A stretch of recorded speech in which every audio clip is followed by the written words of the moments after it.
Hello, and welcome to Barovia. I am your humble master of dungeons and keeper of dragons, Pixel, and I am pleased to present to you the hiding in the attic of an abandoned windmill, feverishly reading an ancient tome of vampire lore in hopes of learning the information needed to finally escape the plane of dread 23rd episode of Ages of Einor presents The Curse of Strahd. What's up? Welcome in, everybody. Thank you guys so much for the subs. I was telling them in chat, we aren't even done with the intro and you've already hit the hype train, you absolute legends. Incredible. Thank you guys so much for the bits and the subs and everything. You're amazing. And as always, we're going to get to the game here in just a few minutes. But before we do, we're going to go over our usual housekeeping things. But given that we are 23 episodes in, I'm going to keep it extra beef, just in case anyone's new. First, on map screens, try not to spoil things. You're going to see some GM stuff. You get to see from my perspective. You will see things the players don't see. So if you see any horrible monsters that are sort of grayed out or semi-transparent or whatever, don't mention them in chat, because the players will be in chat with you guys, trying to hang out and keep things fun. Second, don't freak out about rules. If you're like a big D&D rules person and I screw some stuff up, you can politely tell me about it, but don't lose your mind, because that's not going to incline me to, be very positive towards taking your advice in the future. There's a lot of rules in this game, and we're making stuff up as we go sometimes. If I'm asking about something, I'm trying to remember, how does grappling work, whatever, you can put it in chat, but if I don't see it, I'm not going to go back and fix it. We'll just try to get it right next time. Third, this is an open and welcoming space, so we do try to keep that internet toxicity nonsense out of here. Always not a problem with you guys, but we do want to be upfront. We will not be putting up with anyone being abusive or hateful in chat, whether that's to other viewers or players regarding knowledge of the games or rules, their character choices, or frankly anything else. As always, you guys are great, but we do like to give that heads up out there. Fourthly, this is a horror-themed adventure, so it may contain elements that are unpleasant or disturbing. We don't aim for excessive graphic content here, but in the context of a live stream, we will not be able to give appropriate warnings for content, as much of what we do is improvised. So, the YouTube video and podcasts, we do put content warnings on. So if that is important to you to have that sort of information in advance, please moderate your consumption with that in mind. And fifthly, it's widely known and accepted that this adventure does have some problematic depictions of individuals inspired by travelers or Romani people IRL. I've done my best to search for resources online to help me alter those depictions to avoid offensive stereotypes. So we're all kind of doing our best there. Just a reminder, we do release the show on YouTube and as a podcast after each episode during the following week. So if you miss an episode or have to miss part of it, don't fret. You can still catch it after the fact if you need to be caught up for the next week if you want to watch live. And then, as always, last thing before we get started, I'd like us to go around and cast. If you would please introduce yourselves and your characters and let us know whether or not you have chat inspiration before we begin. Thank you so much again for that hype train, everybody. Level 2 complete. You guys are legendary. Starting with Vincent Page. Hello, I'm Vincent Page, and I am playing Ashfire Forge, the Changeling Rogue, who does not currently have that sweet, sweet chat inspiration that has kept us alive this entire campaign. Excellent. And Omega. Hey y'all, my name is Omega. I'm playing Onyx Montarik tonight, and I do have chat inspiration. Okay, and Orbital has given you inspiration, Vincent. And moving on to Ozzy. I'm Ozzy. I'm playing Cass Amblecrown, and I have chat inspiration. Excellent. And last but not least, the one and only Bonus Mom. Wow, wow, wow. Hi. I'm Bonus Mom, and I am playing Wanderess, a nature domain cleric, which is a change for me. I used to be a Circle of Stars druid. A druid. Yeah, I used to be a druid. My God, we haven't been here in so long. I cannot remember. But things have happened to me, and I'm different now. And I have chat inspiration. And you have a glorious new microphone. And a glorious new and a computer to die for. But I'm not planning to die. Okay. Solid plan. Cool. Strahd may have different ideas. Excellent. And of course, folks, I am Pixel, your erstwhile GM extraordinaire. I run a lot of the games here at Ages of Einor. We have Curse of Strahd every other week, so 2 weeks from now, unless barring insanity happening, actually 2 weeks from now, but on Friday, so should be the 2nd of June, probably. We will be resuming the next adventure of Curse of Strahd here. And then next week on the 19th. So wait, no, it's the 26th. I said 2nd of June. I meant 26th. Although there may be some vacations in there. Summer gets a little crazy, guys. Anyway, long story short, next week will be Region of Bedegar. And we are close to wrapping up that campaign. We are within, I'm going to say like 4 or 5 more episodes, hopefully. So we're coming down the pike on that. You also can find all of our old episodes on our YouTube as well. And I also stream here on Twitch at twitch.tv/HammerandPixel, where you can find me playing video games. We've been doing a lot of Minecraft lately. We have a new realm that's going on, and that's been a ton of fun. We're going to get into some more advanced tutorials for things like nether portals and some fighting the end dragon and stuff. There's a lot coming down the pike. We're very excited, and we have honestly an awesome community on there. They're having a great time, and we are super enjoying that. And that's me, and I will be playing everything and everyone else today. So, without further ado, when last we left our heroes had finally wrapped up their little outing to the Wizard of Wine's winery to aid the Martikov family with their druid problem and deal with the evil druids of Yester Hill. They had retrieved the gem gifted to the family long ago by a powerful wizard, which made the fields fertile and the grapes excellent for winemaking. And they had told the Martikovs, and which the Druids had intended to use for nefarious purposes. And they had told the Martikov family about the Gulthias tree on the back of Yester Hill, the source of the evil blight plant creatures that they had been plaguing much of Barovia for quite some time. Our heroes had cut down the tree, but the stump would need to be fully removed before its evil would stop spreading, and removal of the stump would stop the tree from just regenerating. In thanks for clearing the blights and druids from their home and from the nearby Yester Hill, the Martikov family of the Wizard of Wine's winery gave our heroes their last bottle of Riche Leroy No. 2, the famed champagne that the winery had stopped being able to produce after one of their magic gems went missing decades ago, under the watch of Erwin Martikov, the owner of the Blue Water Inn of Vlaki. The gems having gone missing is the reason for Erwin's semi-self-imposed exile from the rest of his family.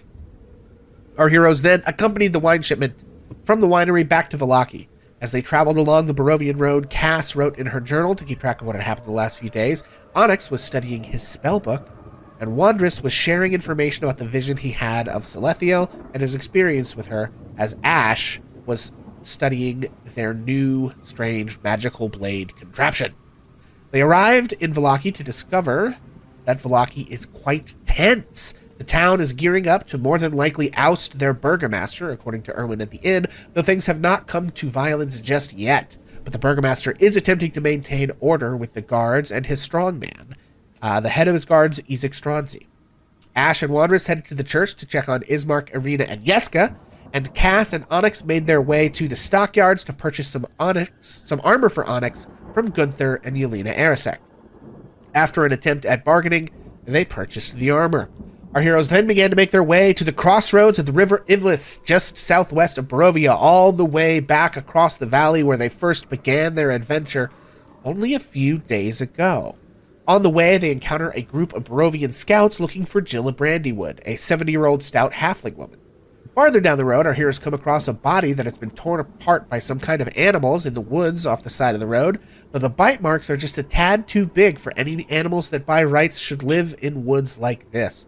The body appears to be Jilla Brandywood. They took the body with them as they made their way to the Vistani camp at Sayre Pool to seek out Madame Eva once again. She revisited her previous reading and was able to see more clearly some of the information that was clouded before.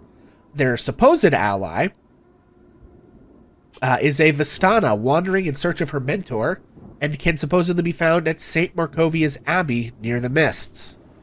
And the supposed final location of their tormentor is no longer just a faint vision in the mist. She stated that, quote, he lurks in the one place to which he must return, a place of death. Ash asked about the city in the mist they had viewed while atop Yesterhill, and Madame Eva directed them to an entertaining man with a monkey, one who is more than what he seems. He may know the answers they seek.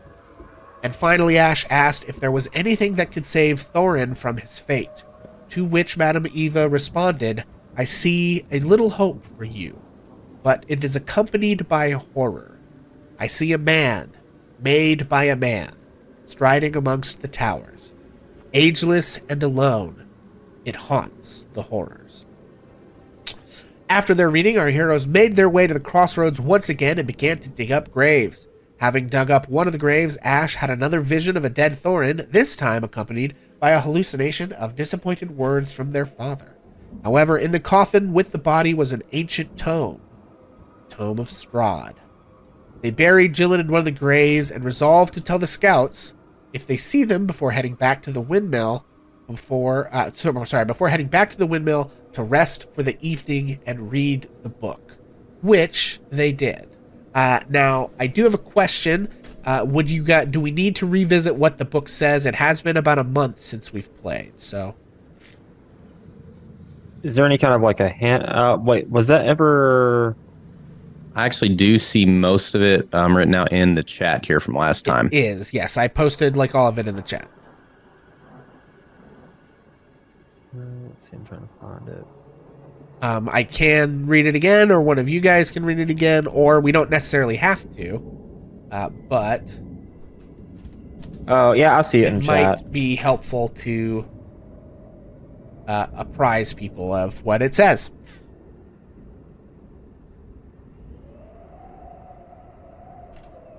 I'll summarize it for chat. So he started out good. He did a whole lot of battles. He got really old. He fell in love with this girl, but she liked his brother better. He killed his brother. She jumped off the castle, and he's all bad now. And he's a vampire. And that would be Strahd we're talking about. Did that do it? Yeah, pretty much.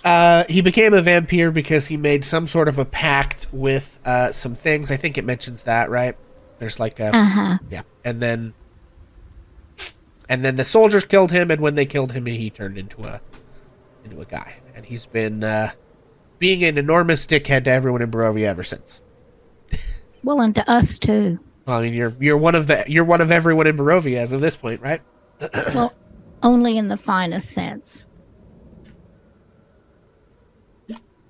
So that is where we resume our tale. Our heroes are in the upper floor of the windmill between Castle Ravenloft and Vallaki, just off the old Svalich Road. Having read this book, one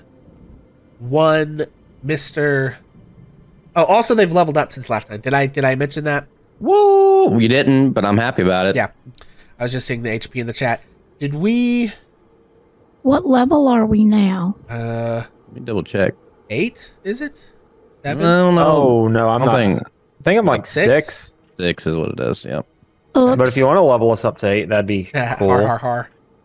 Did we not level you up, Wanderers? No, we didn't. It's Stand okay. by, everyone.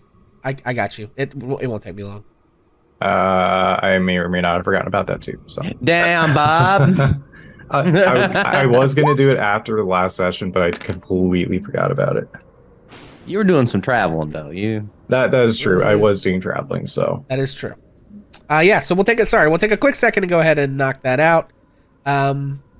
We talked about your level up, but we didn't do it. That's right, Bonus Mom. You get like one thing, and it is... Okay. Why won't you let me? There it goes. You get this ability called Wrath of Nature or something. Hang on, I'll tell you. You can like absorb, what you do, you can use your reaction to get people resistant to elemental damage. Basically, it's actually really good. Considering somehow miraculously Strahd got that thunder ability, that might be real great. Why is this taking so long? So, yeah. So there you guys. You are in. I know some of us are quickly fixing our character sheets, but you are in the windmill, and it has been suggested that we take some time for everyone to sort of recap what's been going on and like what has happened to their characters. Some of you have had visions that everyone may not be privy to. It's up to you whether or not to share those things. And there's also what you're doing next, which I think it had been discussed, possibly searching for Onyx's mentor, you believe to be the Mad Mage of Mount Baratok. But we will leave that up to you guys to decide. Why is this not working?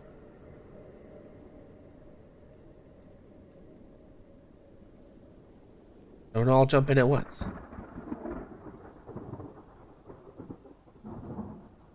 So Wanderous is just sitting off to himself, and he reaches inside of his vest and pulls out a handkerchief, his kerchief, and he starts to unwrap it.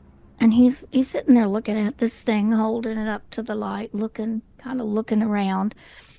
It's a little flower, and it is the most pitiful looking flower you have ever seen. The stem is completely over to the side. It looks trampled on, and there are a few little pitiful roots with some dirt clinging to it. And he opens up his flask, pours a little bit on the kerchief, and then wraps it up and puts it back in his vest.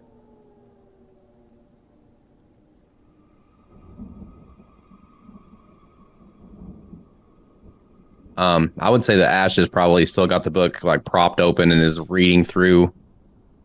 Like probably by this time has read through the writings 5 or 6 times, just holding on for any sort of hint,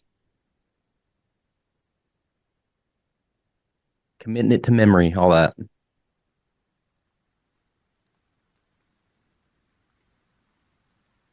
I think Yeah. Cass would like pull because she like put the teeth that she found here at the mill like into a little pouch and put it in her bag. She pulls those out and she's just very curious about them, wanting to find out their significance because she feels like they're related to Minoth in some way, but she's just not sure where to go with them from there.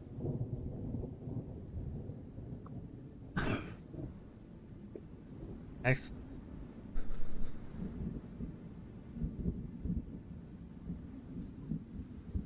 Okay, anything else that y'all are doing? Anything that you guys want to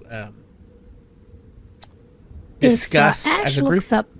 If Ash looks up from his book at all, Wanderous is going to look at him and say, Ash, what did you find out when you talked to the old lady in the Vistani camp?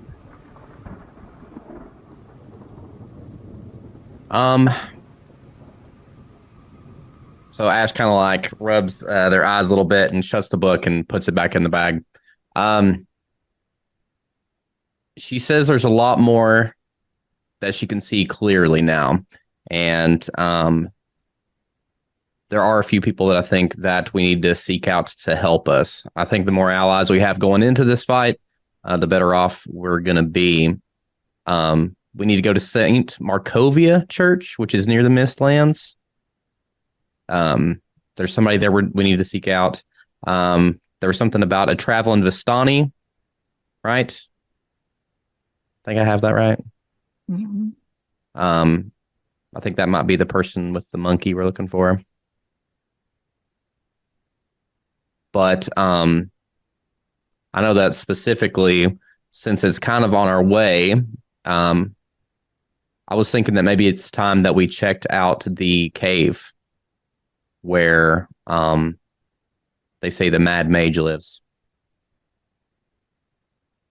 Onyx, if you're sitting fairly close to Wanderous, makes eye contact with Onyx and says, are you ready for what you might find there, Onyx?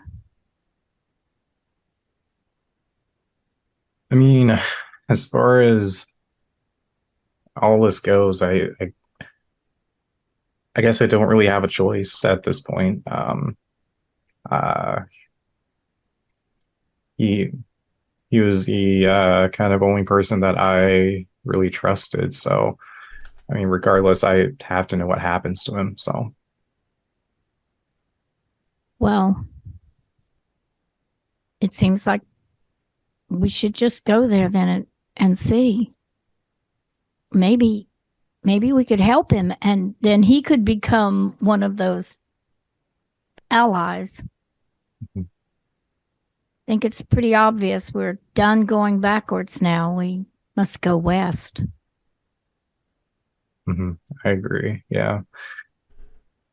If I remember Should- correctly, oh, go ahead. Yeah, go ahead.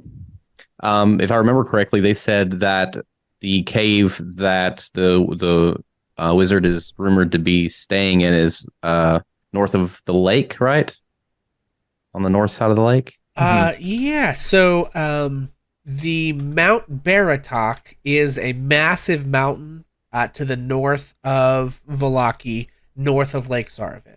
Okay. There is a large section of the Svalish Woods that continues around that side of the lake, and there are several sort of tributaries that flow down into Lake Zarovich, which then continues on to flow down and form the Luna River and head off in a direction that you don't know. The Luna River is the one that you cross the bridge west of Valaki, like the first bridge you Right. come to. I guess I can go over to the map screen so people can see what the hell I'm talking about. So it's west of this mill. Yeah, so It's you guys through are Valaki. currently here at the windmill, and you don't know exactly. The Mad Mage of Mount Baratok has been sighted in a number of places north of Lake Zarovich. So, and I guess I can just reveal this stuff to you actually now because you've heard about it and you know this geography, so that's not a big deal. It doesn't want to end by everyone. Yeah. Okay. So, then let me go to GM info and oh no, you have that. So, okay. And then I guess I'll give you yeah. Bam. Okay, so Mount Baratok is up to the north. And it's like a huge mountain. Right? It's because you're in the valley of Barovia. So, to the south, you have the Mount Gakis. I don't think anyone's referenced that, but it doesn't come up much. But so this is like the two mountains that form the valley are to the north and south. Really, is what it is basically what the long and short of it. And so Mount Baratok is the one to the north. So, Just as I don't know if anybody knows this off the top of their head. Where did we originally hear the gossip about the supposed Mad Mage? Was that in the tavern in Valaki, or was that from what's his face? Who runs it? I think it was. I don't think it was from the guy who runs the tavern. Was I it? think it was from was it from that explorer dude that we met in the tavern? Or was Or it that that adventure? that party that we were like sitting with and drinking with when we first got to Valaki? I think it was in Valaki, and I think it was there's two dudes, right? One of whom is like a nobleman guy, and the other guy's like a trapper or something. Hang on, let me jump to. I see. I even forgot that. Speaking of the, it's been months, right? It's been a long time. And speaking of the one dude, he wants us to come by the tower, but personally, no, I it think was we the should. wolf hunters, Zoldar Zoldarovich, and Yevgeny Krishkin. Yeah, local hunters who frequent the Blue-Water Inn, and they hunt in the woods up there sometimes, and have talked about them. That I think it was them. And if that's wrong, hey, we've been doing this for like a year, and we're just gonna retcon that that's who told you about it. Because I am not watching back through 40 hours of footage to find out who that was. So I'd love to have your guys' opinion on this. Should we maybe head back to Vlocky just to swing by the tavern long enough to see if we can get a more pinpoint location to head for? And I'm also thinking, and this is kind of like out of the game, did we get the sense that there was like any sort of dock near Vlocky? Yeah, so I think that Think you so. you did hear that there was some fishing or you know what? No, I don't know that you necessarily. Maybe I can't remember if you did or not, honestly. But there is not much fishing that happens on the lake at this point. But there probably is some kind of an old dock there somewhere. Yeah. So, and this would be back in game. My thought is we could take the long way through the woods to any one of these rivers that branch off of the lake and pick a random direction and look around. Or we could maybe talk with the at least at the tavern. I feel like that's going to be our best bet to find information about it. Maybe even the I forget the guy's name, the crow guy. Maybe he has connections and has heard something. And then maybe we could find a boat and take the short way instead of us walking through miles and miles of very dangerous woods. Not to sound as naive to think that the water is going to be any more pleasant, but I do think it'd be a shorter way to go. Yeah, I think Well, that's a good idea. I mean, do we have any? I mean, we could probably pull some of our gold together and potentially pay someone for some kind of passage. I would think we would want the ravens to know what we are doing also. My only hesitation about this village is how tense it seemed the last time we were there and the problems with the Burgermeister. So Yeah. I think we might be eager to be on our way and not stay and get caught up in something. Well, yeah, I definitely don't think lingering is the way. I would love to get to the bottom of who this person is to begin with. What about you, Onyx? How do you feel about going back to Valaki first, or do you have a thought that maybe we would be better off because the road is a bit? We would have to kind of double back. Mm-hmm. So I'm not saying it's an awful plan to go through the woods, but we have had some issues of sorts with the woods thus far. I would say if we are able to get at least some sort of semblance of crossing the lake, whether it be even just a raft, I think it'd be worth it to go through with that. I agree. Well, if we're all in agreement, I think that might be the way to go. Definitely think that's the move. At this point, have we taken the long rest or like? No, I don't think you had. I think you guys read the book Okay. as soon as you got to the windmill, and I don't think you've taken the long rest yet. Okay. And it is nighttime. I think that's the precise reason that we stopped here, right? Yes. So yeah, maybe by the time you had stopped and talked to Madame Ava and everything, you couldn't make it all the way back to Valaki, so you decided to stop here. Sweet. I guess we should set up for watches and rest and head out first light. Yeah. Yeah, I think that makes sense. Sweet. I will take first watch. I got second. I'll take third. Right.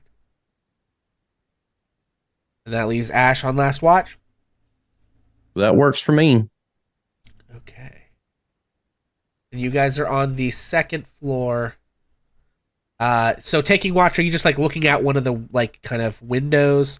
I remember that Onyx had like climbed up to one of these windows previously. They are sort of grimy and dirty. Are you like cleaning them, or are you just planning to look out them as is? What's the plan here? I think that Wanderous would use the elbow of his jacket and kind of clean the windows. At the beginning of his time, I think he would have gone downstairs, made sure everything was locked up, closed up, and probably gone upstairs too, to be sure. Because didn't we go upstairs in order to get down? He would have he would have done all of that he could to be sure that it was safe. And then he would probably have sat at the top of the stairs some, and then walked around the different windows some. As he was doing that, he wouldn't be saying words out loud, but he would be reviewing in his mind the things that he used to be able to do and the things that he does now, and just do like a running spells list kind of, and a running feats list. And he just would be trying to get a little bit more comfortable with the changes that happened to him. Okay.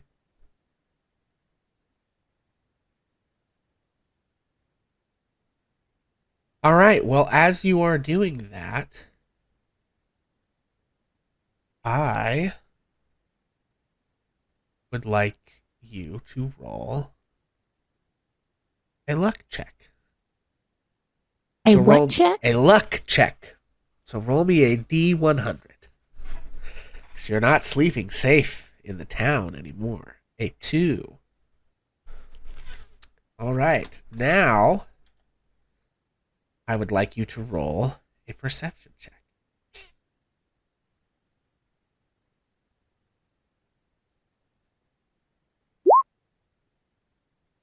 I rolled 16. Oh, they've changed the font. Okay. Ooh, I don't know that I like that.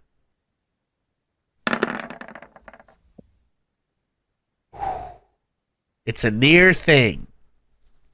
It's a very near thing, Wandress, as you sit and you study.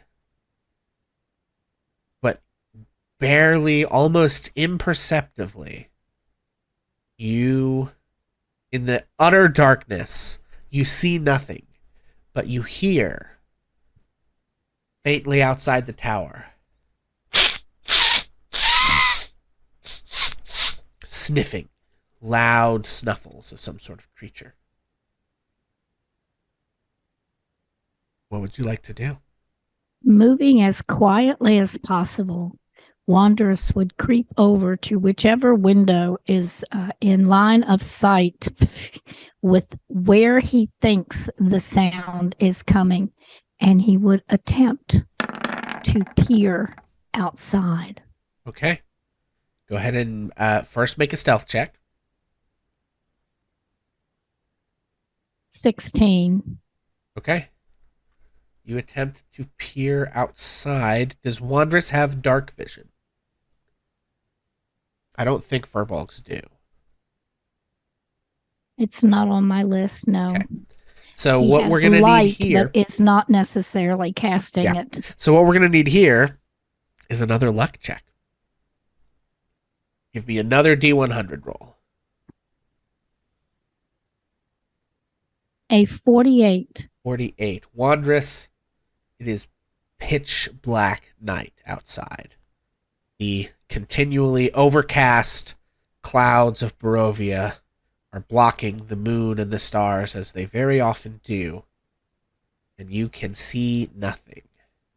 You can make a perception check again. I'm going to give you disadvantage because you can't see, but trying to hear what you hear will give you another perception check. All right. Wanderous wants to do 2 things. Okay. He wants to do the perception check, and if it's not any help, he's going to nudge somebody awake, particularly if he has any idea. And I'm sorry, the player here doesn't. Anyone who has revealed that they have dark vision before. I mean, I'm a dwarf, so I don't know if it's common knowledge that I would have dark vision. Yeah, so Wanderers, you did lead a very sheltered life. So go ahead and make your first check, whatever it is you were going to do there. Perception. Yeah, go ahead and make that. That is a 23. Okay. All right. Well, I got one more check to make here. 23 with disadvantage. Okay. You hear footsteps outside. shuffling footsteps, but it's not like boots. It's not a person. You hear like the pad, and this is something you would be familiar with. It's large, but you hear like the pad of like an animal foot. Very large, very sort of stealthy and quiet, but you do hear the telltale sound of like some sort of animal foot hitting the ground. It's not like hard, like it's a padded. It's like a wolf or a cat or a something like that has toe pads, right? Not a deer, not a horse, not a bird or a squirrel. It's some sort of large mammal, you think. Okay. I think that Wanderous nudges Cass, Okay. having an idea that due to other things, and he's going to say, Cass, there's something outside. It's an animal. I can hear it. It sounds large. Okay. Cass is gonna kind of like in her like in a sleep befuddled state, get up and like try her best to be quiet, and then try to get up to like a window or something so she can look out and see what's going on. Okay. Yeah. Make another stealth check. And I will ask this question for everyone in the party. Wondrous probably still would be because you were on watch, but everyone else, were you wearing your armor to bed or not? Yes, Cass was, just because Okay. we're not sleeping in the city. So that's disadvantage on that stealth, right? Because I think it's chainmail or Yep. plate mail that you're in. Oh no. Oh no. Ooh, Okay. yikes. Before that goes any further, I would say that after all the experience, I think it would be totally viable to say that Ash would also sleep in the not so heavy armor Okay. because you never know when you're going to get a rude awakening. And I the kind of want to answer- burn inspiration here. Okay. Yeah, that's up to you. Yeah, I'm gonna burn inspiration. Okay. Chat inspo. All right. I mean, 14 and a 12. Well, that'd be a 12. Okay. All right. So, as Cass, as you sort of roll to get up and crawl over to the window, your armor does make a clanking sound, and the three of you hear sort of a shuffling noise. Everybody, even though you don't exactly know where these creatures are quite yet, I would like you all to roll initiative. Hang on. Before you do that, I'm going to drag you onto the map. Hopefully everybody can see. Yep. Oh, why couldn't I have done that for my damn stealth roll? Hang on real quick. I'm kidding. Oh, I rolled a 9. I got a 17. Wanderous rolled a 9. And I didn't have anything to click on. Okay. I got 8 for initiative. Okay. So also Ash and Onyx are asleep, but we'll have your initiatives, when you awaken. But yeah. So you all hear some shuffling noises outside. Cass and Wondrous, who needs to be added to the list. come Oh, on. oops. I didn't mean to do that. Okay. And then Wondrous, what was your initiative again? 9. 9. Okay, thank you. Okay, so things start kind of popping off. And let's go to the map. Boop. Now, folks at home, don't talk about what you're seeing because our players can't see this. That doesn't But- bode well. It's probably that big mutt that took a bite out of Granny. And Yeah.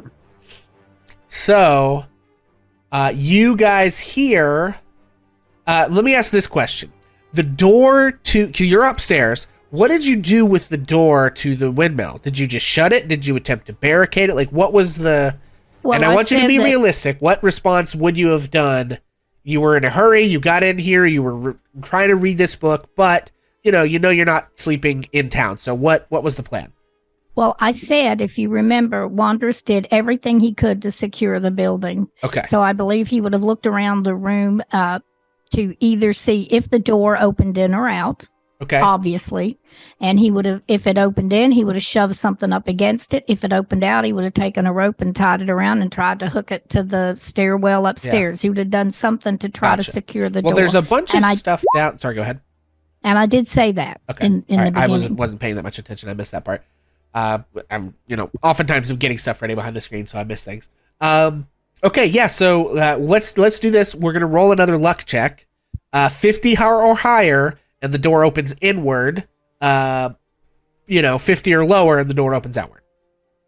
49 or lower. Well, now, all right, 49 lower. Yeah, 49 or It lower. opens inward. It opens outward on 49 or lower. It's a 3. Okay, so 3. It opens outward. So you said you affixed a rope to something, to the door handle and tied it to something inside. There's a big, the pillar in the center would do fine. Hang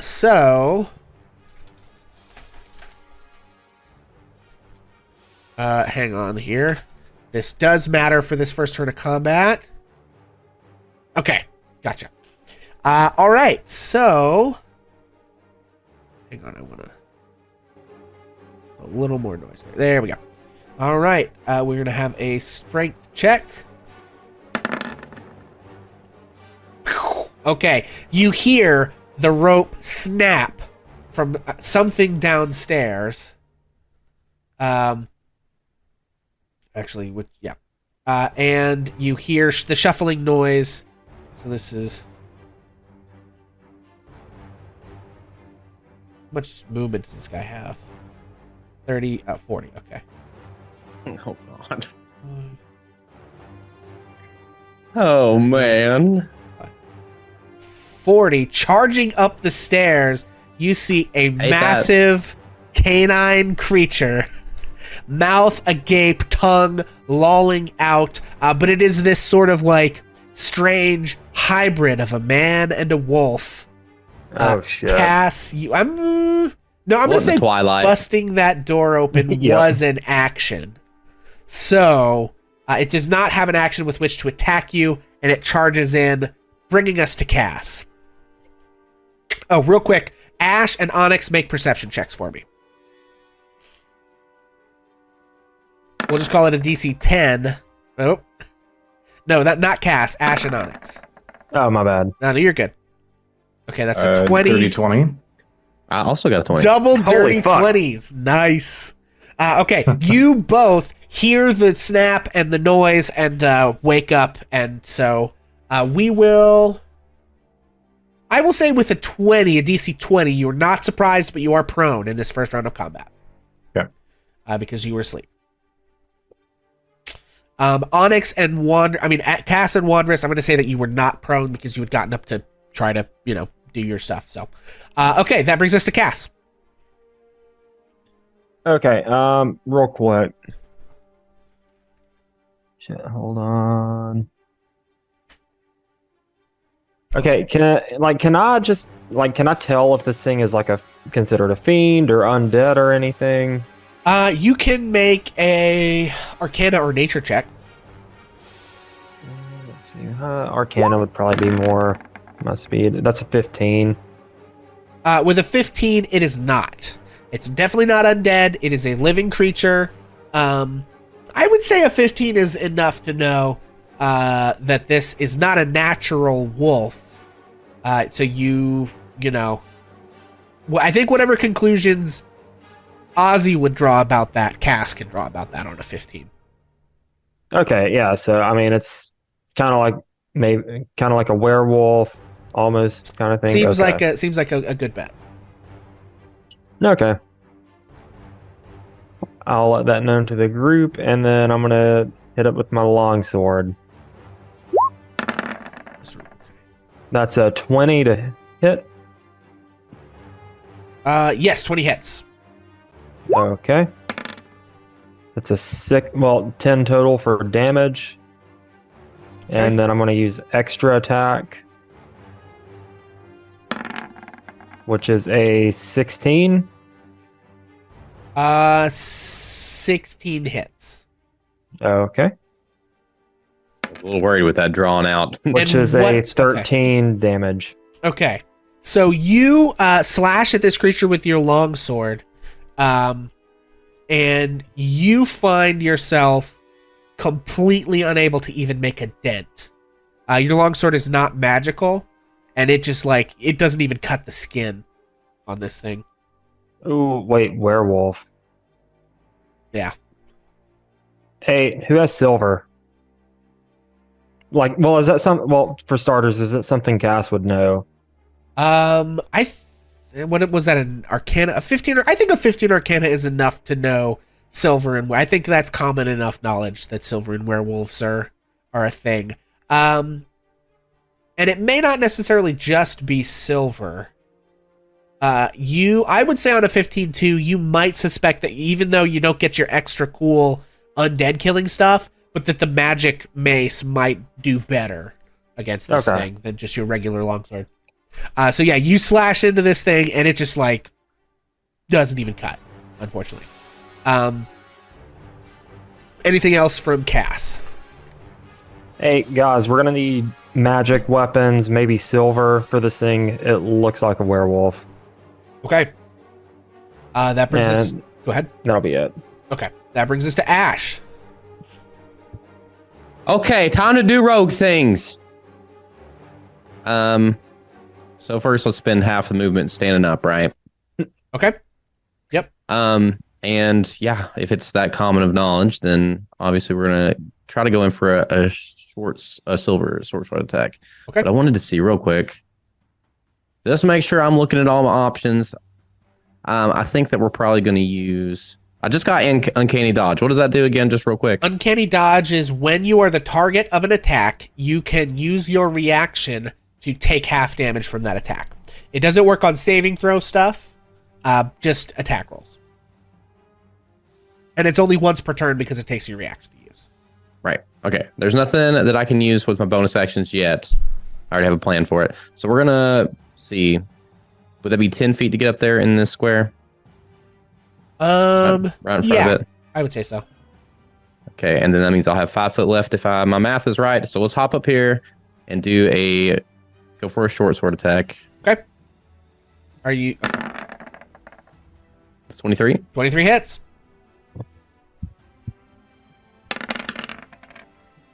Okay, and that's 10 for the piercing and then 10 for the sneak. Damn. Okay. And then I'm going to bonus action, cunning action, right? Yep. To disengage and take a step back. Okay. And that will be it for me. Yeah, and when you hit with that silver short sword, you see this sort of flash of blue fire sort of erupt across the skin, and this thing just lets out this growl of pain. And you see its massive yellow eyes just zero in on Ash. Oh shit! Did bad. Anything else from How that? do you kill it? That's it. That's all I had. Okay, I used Wondrous. movement, bonus action, whole caboodle. Okay, you called my name. Yes, Wondrous, you're up. Wondrous is across the room, if I'm seeing this tiny little thing correctly here. Yes. And he sees that thing come up the stairs. It's too close, I think, to use it thither on it. Wondrous immediately grabs his symbol, which is the purple shard, concentrates for a minute, and starts to just almost looks like he's shaking the thing, and out of it begins to appear little purple wispy forms that gather around the room. It's a 15-foot radius, and he is casting Spirit Guardians. Spirit Guardians. Okay. Okay, and so he also, as he's doing that, is muttering again the names of everyone in the room that he does not want to be affected by that spell. And so it says that if the creature begins his turn in that spell, which he would, Then he can take a wisdom saving throw, or on a failed save takes, in his cake would be 3d8 necrotic damage. Okay, necrotic, On not a- radiant. Well, it says if you, wait a minute. Oh, if you are good or neutral. Oh, it's talking about me. Okay, Yes. he takes radiant. I'm sorry, Okay. I was thinking about what I was aiming at. Oh, yeah. Then, yeah, it would be 3d8 radiant damage. On a successful save, he takes half. And then, And it's also difficult terrain, I think, in there for everyone else. Not Okay, and- for the ones that are targeted. okay, that part I don't see on my page, but okay. And he would just tell everyone, they won't hurt you. It's for that. Just so they kind of know they don't need to worry about that. Okay. Well, from downstairs, you hear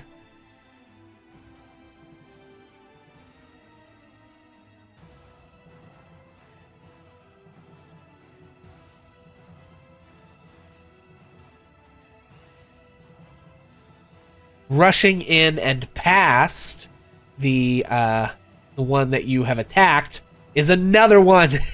Damn it. It does need to take it's entered the space, so I think it does need to make a wisdom saving throw. Oh, this difficult terrain too. No, it can't get that far. I lied. It can get to the bottom of the stairs, and that's as far as it can get. Okay, so it needs to make a wisdom saving throw against the spirit guardians. What's your DC? Doesn't matter. 7 doesn't mean 16. it. Okay. He fails. Go ahead and roll your 3d8.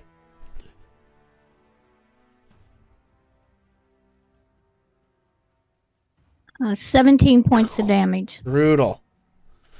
This thing also lets out a yelp and a growl, and it is going to attack Cass, but it's attacking like up through the banister, so I'm going to give it disadvantage on this attack. But it does make 2 attacks. So it is first going to go with its claws. I've got a 10 to hit. Doesn't Then hit. it is going to go for a bite. 7 doesn't do it either. Okay. Nope. Oh, actually, the first one was an 8, not a 10. Okay. Yeah, so it's unable to get through the banister at you, but it's snarling and making noise and attacking. Onyx, you are next. I'm gonna go ahead and get up from being prone. And then is it like right in front of me, or is it Yeah, it's diagonal. It's like coming up the diagonal? stairs. Okay. Yeah. Gotcha. Okay.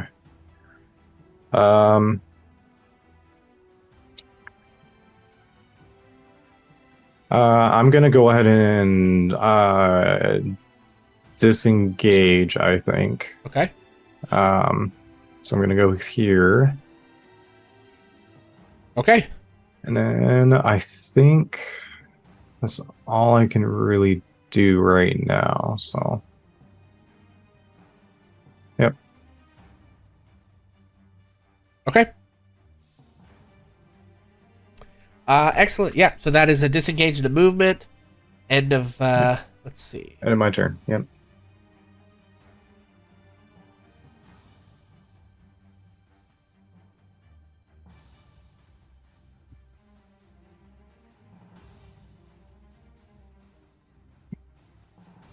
All right, and one more of these does rush. He uses his action to dash and can get all the way up here, but does not have another action as he bursts up next to you, Ash. Oh, dear heavens. He does need, 3 werewolves coming at you at least.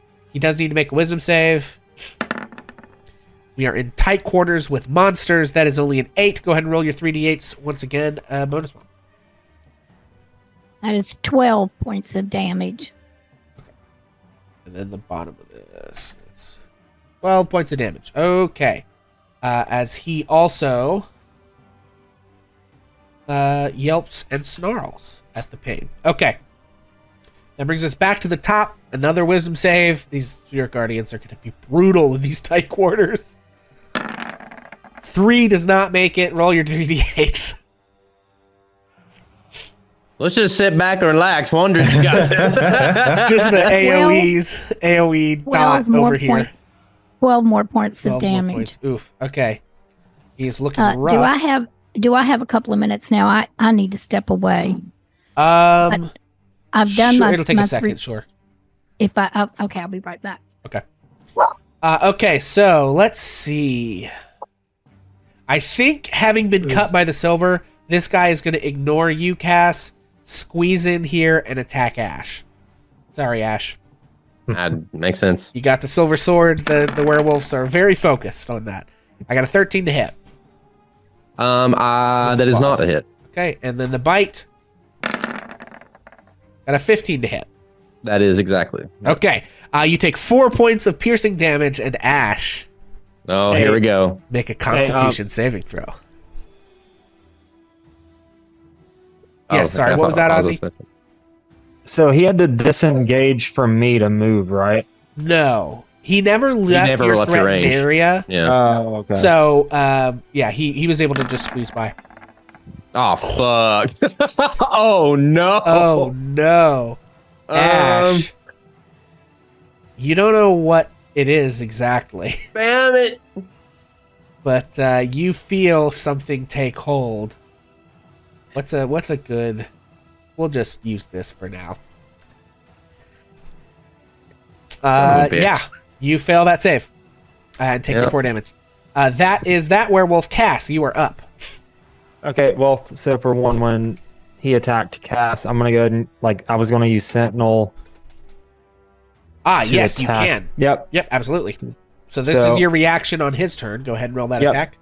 using the Mace of Disruption. Okay, That's 22, hits. and that's so 7 bludgeoning. Okay. All right. That does 7 damage. Okay. And then it is your And- turn. Yep, and I'm gonna use the mace again. Okay. I'm gonna go for the same one that I hit before. That's a 26 to hit. Hits.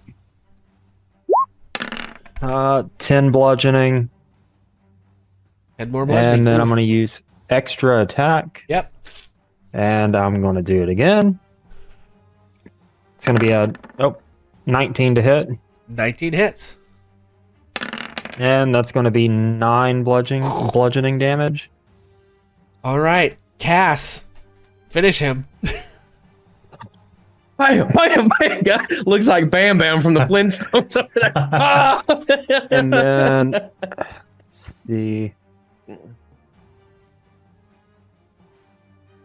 If I'm able to take a bonus action, I'm going to cast Thunderous Smite, which the casting time is 1 bonus action. Okay. And I'm going to cast that on the mace. Okay. So thunderous smite. We'll just put that lightning on you.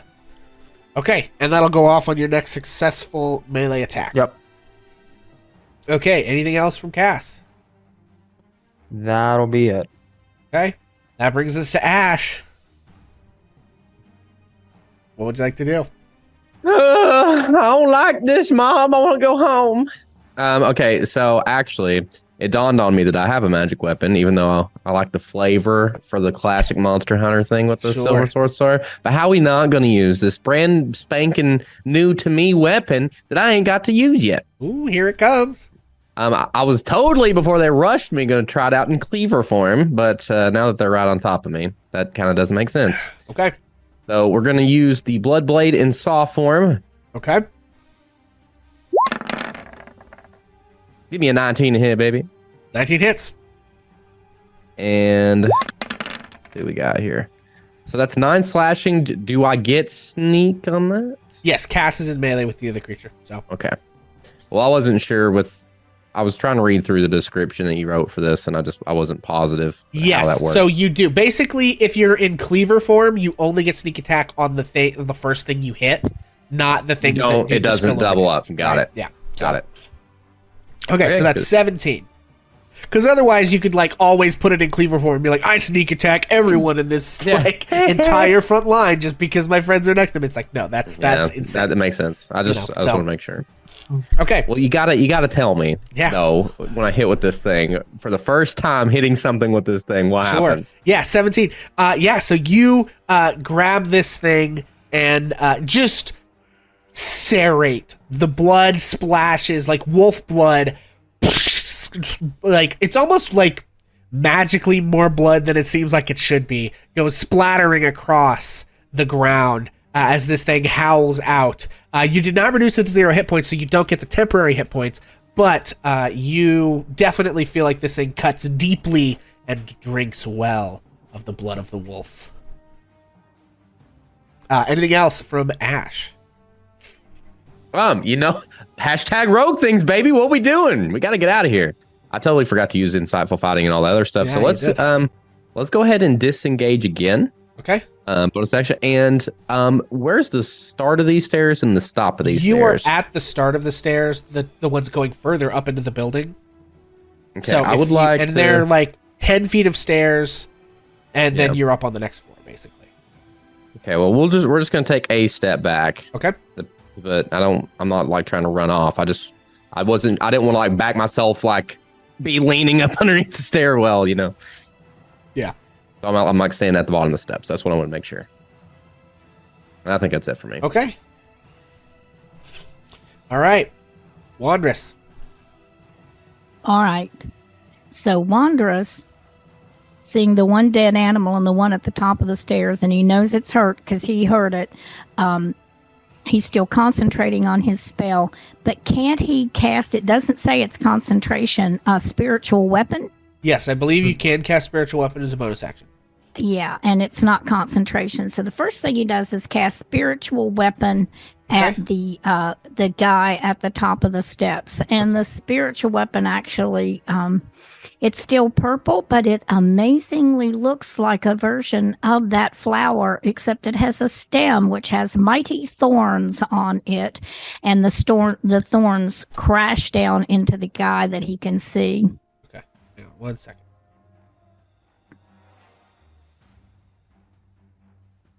Oh, he does that as a bonus action. Okay. And then on that one, I roll to hit, right? This, we're just going to, sorry, this is probably not quite right, but we're going to make this a purple flowery token thing. And this is your spiritual weapon. And it is controlled by Wandress. Okay, and where are you going to put it? Over top the one that's across the room that I can see. Okay, I'm just going to kind of stick it right there so we know. Okay, cool. You make your attack with spiritual weapon. Okay, that's a 12 to hit. You know what? 12 actually hits. Hot diggity. These things are not well armored. This is just like skin. So, okay, roll your damage. And I'm doing it. Wait a minute. It was a level 2. Yeah. 7 points of damage. That only did level 1, so you might want to roll another d8 and add to that. Oh, okay. Or a spiritual weapon a level 2 spell to begin with? It's a level 2 Never spell mind. to begin with. You're right. Okay. Sorry, my bad. So 7 points of Because force I had to damage. do submit on that, and I submitted at level 2. Okay, cool. So did I do 7 points of damage? Yes, you did. Okay, what They're happened not to hard- him? Sorry. that- He takes the damage. Okay, and he's still standing. Still standing. Yep. Okay. And then Wanderous follows it up. Let me see. Let me look at the room again. Yeah. He's going to follow it up with, hold on just a second here. I'm sorry, with Sacred Flame. Okay. So that's a dex save from the dude. DC 16 dex save. 3 Or is 8. lower than 16, so he'll take the 8 damage. He takes 8 points because I'd already done the damage. Okay. He's looking rough, but still standing. That is They're going to tough to hit, except for, if we didn't have magic weapons or a silver sword, Yeah. then we'd be fucked. You guys would be real fucked. Okay.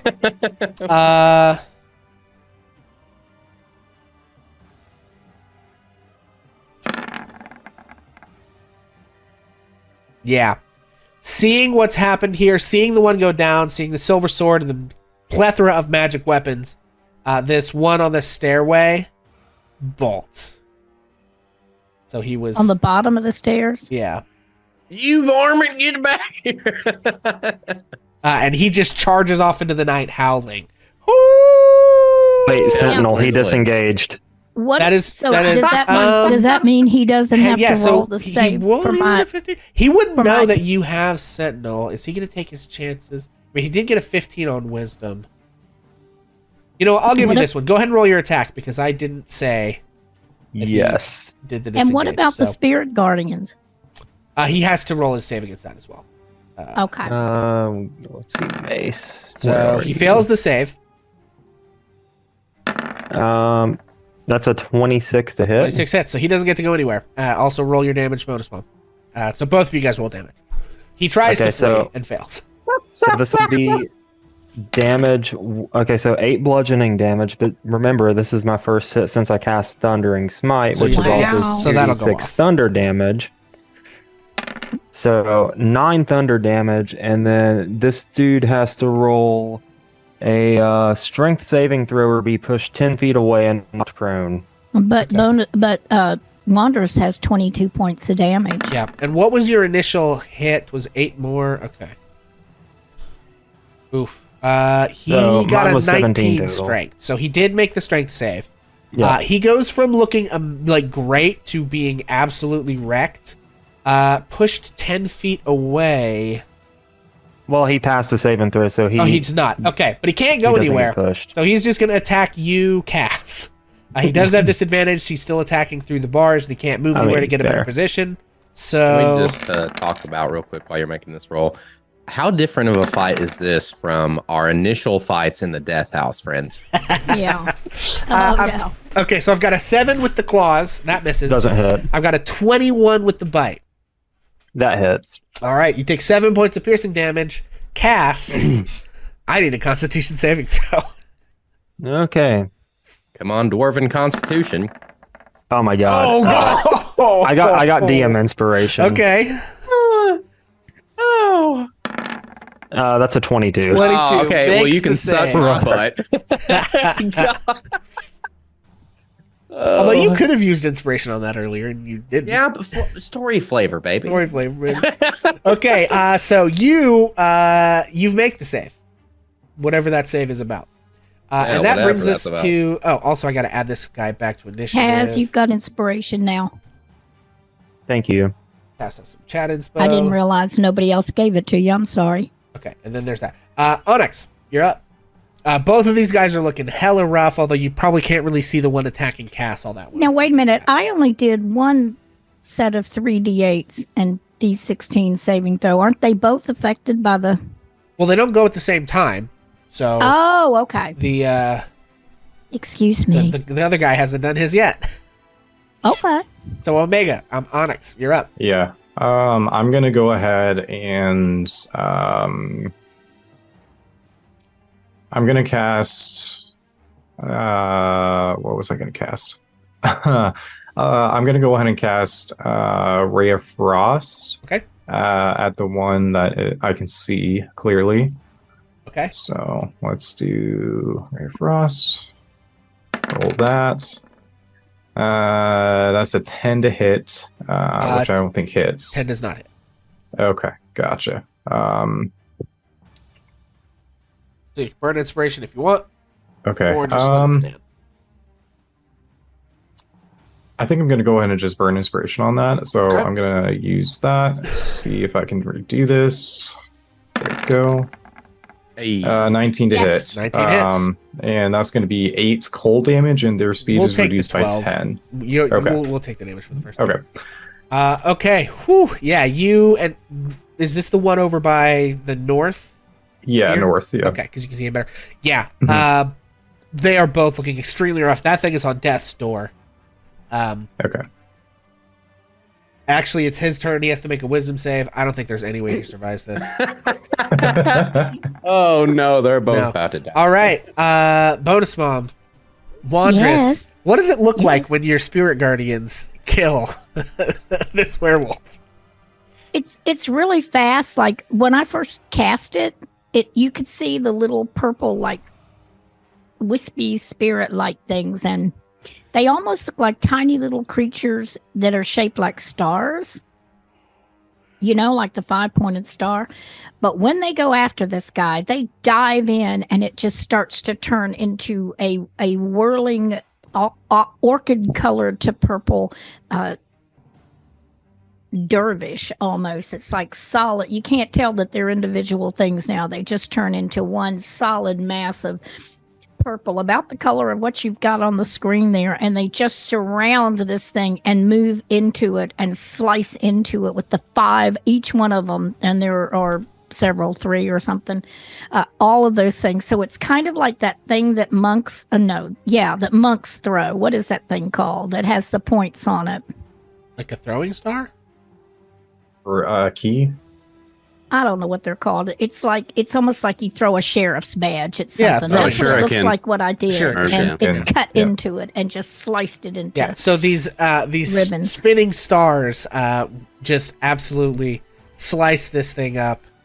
Clearly got way in over its head here. Okay, and that brings us back to Cass. There's one of these left. He's tried to flee. You've cut him almost all the way down. Yeet. That's a 16. 16 hits. 8 damage. Finish him. Bad All right. dog, bonk. Like this mace is a baseball bat and it's a T-ball. Yep. That's about all I can say about that. Yeah. You basically like lean over you can't really lean over the edge of the banister. You like lean through the banister and just like swing down at this thing's head that just bit you and just like bust the upper part of its head off. And it falls down in a sort of splash of hot, dark blood. And that will take us out of initiative order. You guys solved my werewolf puzzle. The puzzle, he says. Sort of. Well, you solved the first part of my werewolf puzzle. The second part of my werewolf puzzle, TBD. Oh shit! I forgot. I don't like this. Okay, well. So the adrenaline begins to fade, and you find yourself standing in the windmill. These creatures that attacked you in the night. It is still the first watch. What do you guys do or say in the wake of this attack? I want to take a look at Ash since they got bit. Okay. Wanderers is going to go downstairs, double up the 50-foot rope, and tie it again tighter and stronger. Okay.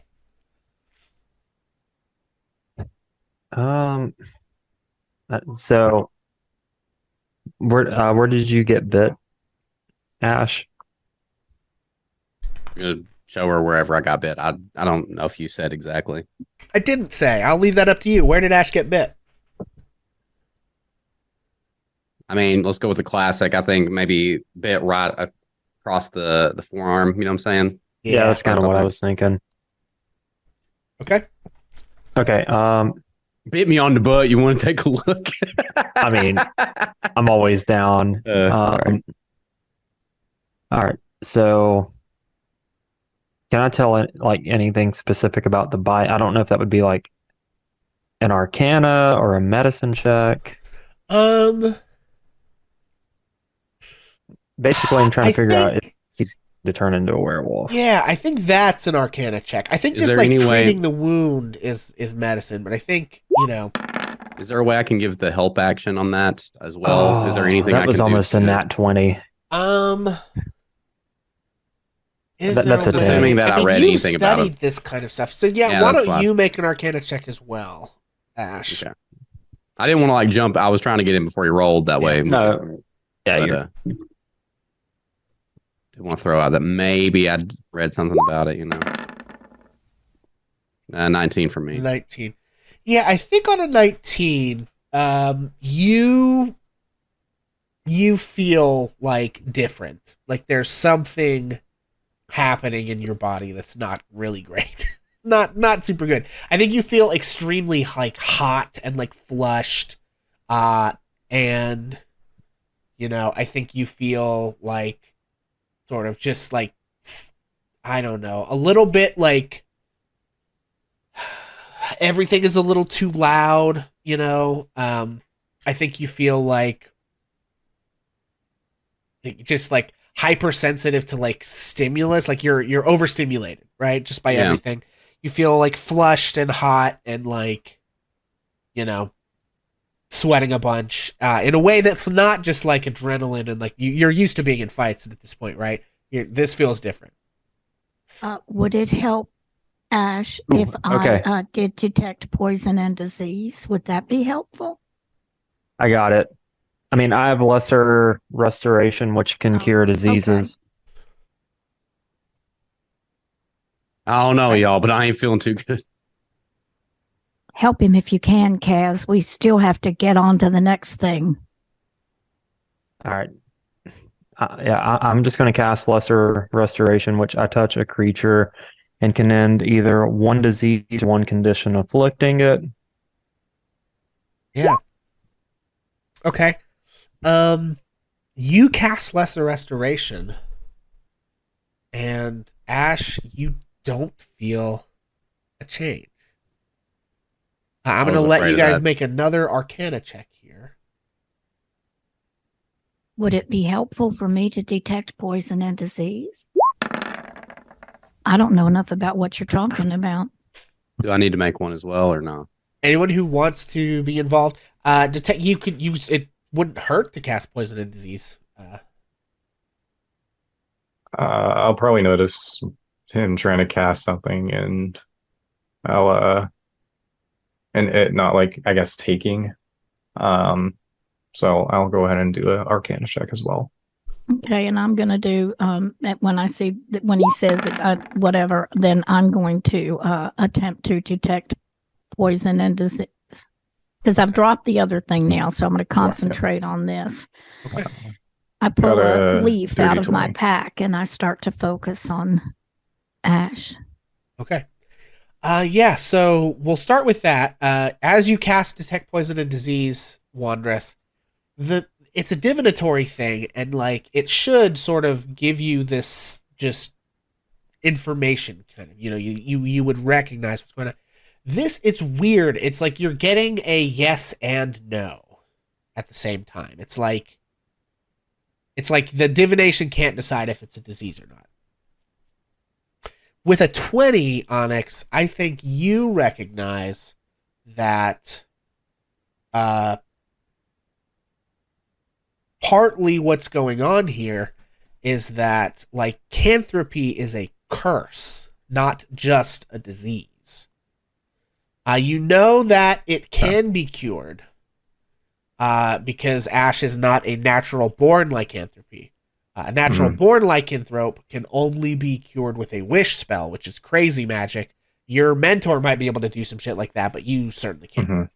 Gotcha. But someone who has become afflicted with lycanthropy is much less powerful. With a 20, I will give you what you actually need here is the remove curse spell. Okay, gotcha. So okay. Like, do I have that knowledge as Onyx then? yeah, I mean, Okay, I think with a okay. 20 Arcana, you probably would, again, from your studies and teachings, would have come across the concept of lycanthropy and know that, yes, it's kind of a disease, but mainly it's a curse. And so that, like, curse breaking is more it's past like a disease, but it manifests as a curse. And that curse breaking is more in the vein of what would need to happen here. Onyx Gotcha. leans in and makes eye contact with Ash. You mean Wandress? Wanderous. What did I say? You I said don't know who Onyx. I am. I Onyx. have Onyx's computer. I'm confused. That was- Wanderous leans into Ash and says, Ash, I can help you, but not tonight. How do you feel? Do you think you can wait until morning?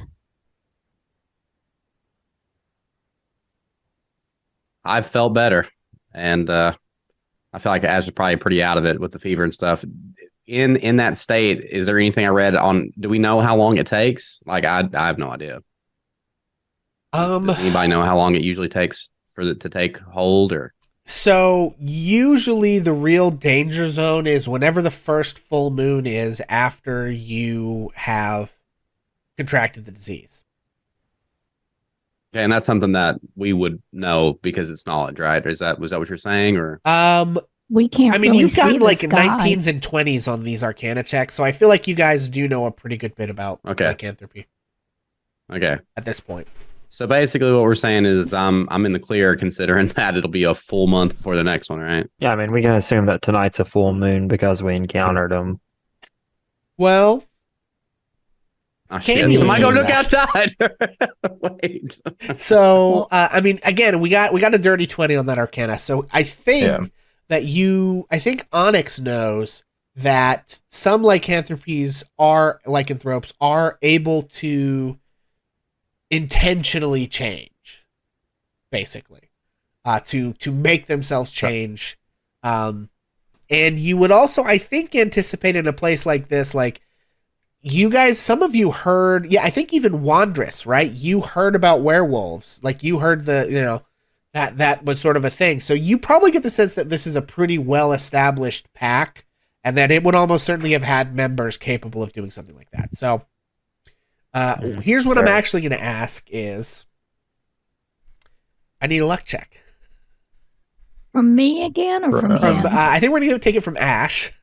And we're not going to go 50-50 on this. I think we're going to give anything on a 1 through 25 is maybe bad news. And I think good. 26 through 100.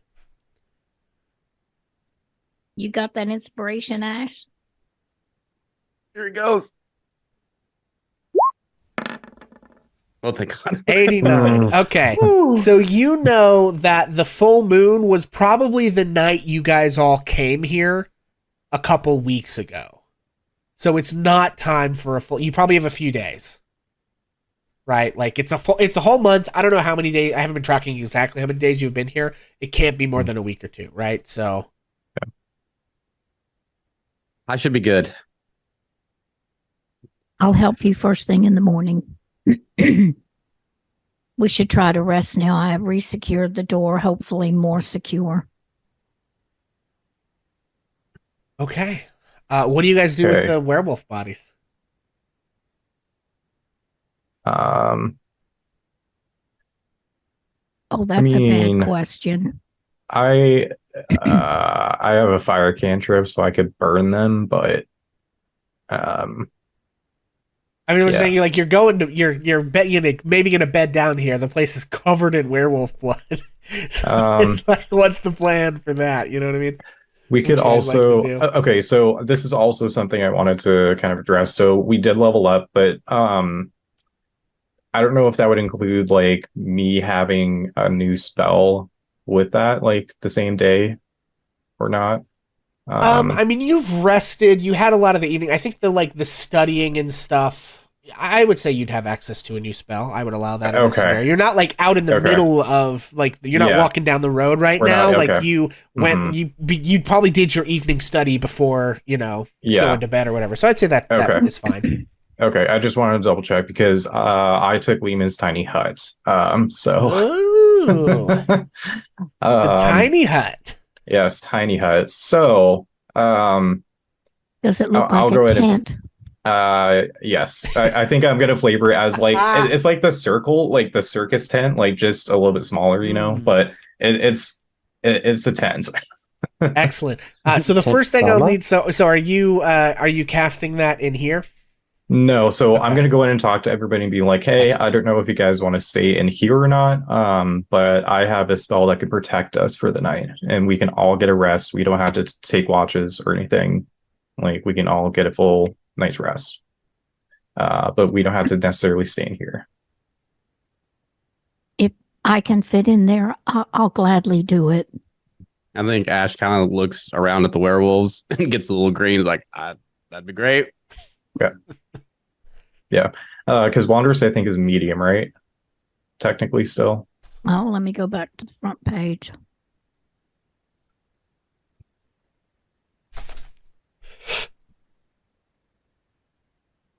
Because I thought he was technically medium, but All it says is you count as one size larger when determining your carrying capacity. Yeah, you're medium. So yeah, I'm okay, medium. cool. Gotcha. Okay, yeah, then you'll fit. Okay, yeah, we can probably just find a spot like maybe not necessarily directly in the woods, but some spot where there's like if it's going to be pitch black, maybe a little bit of more of a shaded area, but not where not where the teeth were. I had a vision no. there. It was very unpleasant. Not there. Definitely not there. Or, I don't know if it was unpleasant, but so yeah, your plan is to head out into the woods, find an area away from the windmill, and use the tiny hut. Yes. Okay. All right. Anything else that you guys want to do here in the windmill? Well, Wanderous would go untie the door and pocket the rope.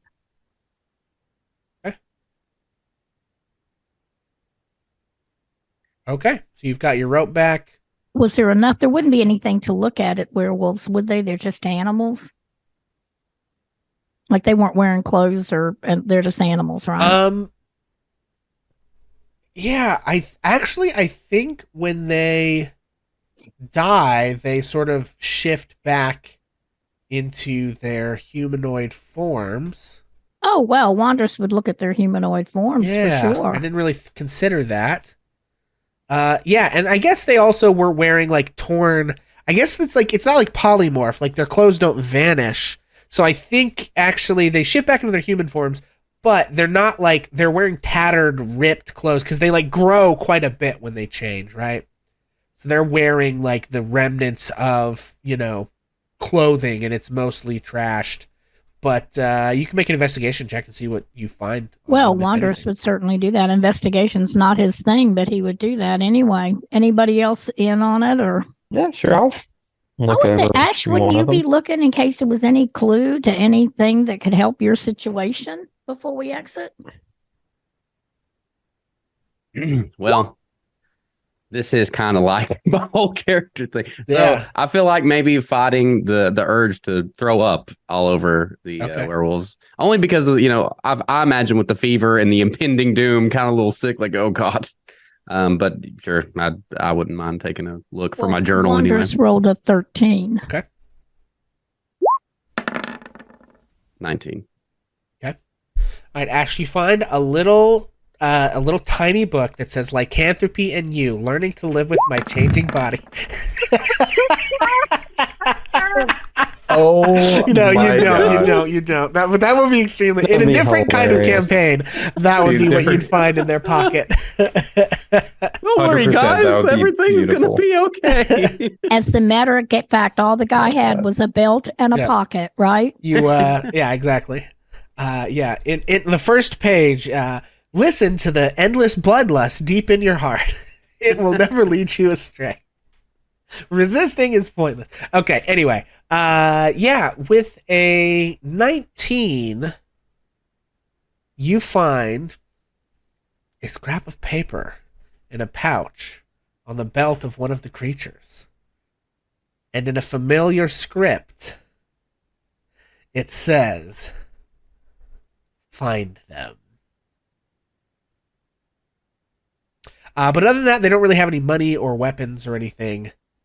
It seems that when they shifted to possibly track you down, you would think, it'd be hard to hide your scent on the road. Also, you carried that bloody woman halfway from here to Barovia. So you were probably scent-wise not too hard to track. Wanderous pockets the pocket. Okay. But they don't really have any gold or weapons or anything other than just, if you want some tattered robes and, old crackled leather belts. And, lycanthropy and you learning to live with your changing body. Yeah. Okay. Well, that's great. Love that. 10 out of 10. So, okay, headed off into the woods to tent up. Yep, that's the plan. Okay. Yeah, so you cast Lehman's tiny hut, which has like a 10-minute casting time or something? I think so. Let me double check that, but casting time 1 minute. Okay, 1 minute. Yeah, so you cast the tiny hut and create this sort of circular circus tent looking thing. And Onyx, I would like you to make an insight check. Okay, insight. Where'd you go? There you are. Oh God. Wondrous, everything is great. This spell is so good. Everything is perfect. This is wonderful. Oh, God. Okay. That's it. That's all I have. Yeah. Okay. As I like cast a spell though, I'm imagining myself like doing the whole like Elsa like let it go scene of like just running around in like a circle and just like bringing up like these walls like of the tent. Like Excellent. Yeah, so you raise this tent, and it is impenetrable to anyone or anything that you don't want to let into it. Yep. You magically have control over sort of its look and shape, and we can flavor it. It's supposed to be just like a dome of force, but that's boring. It's like a tent. Yeah. Yeah. I flavored to be black this time around. But just kind of like match our surroundings, but yeah. Okay. All right. Well, with that, because you've had a random encounter this evening, I think I am going to go ahead and say that you get your long rest in. And oh, well, thank heavens. The morning arrives with you just in the woods nearby the windmill, just off the road. Friends, what would you like to do? Well, Wondrous is going to prepare remove curse. Okay.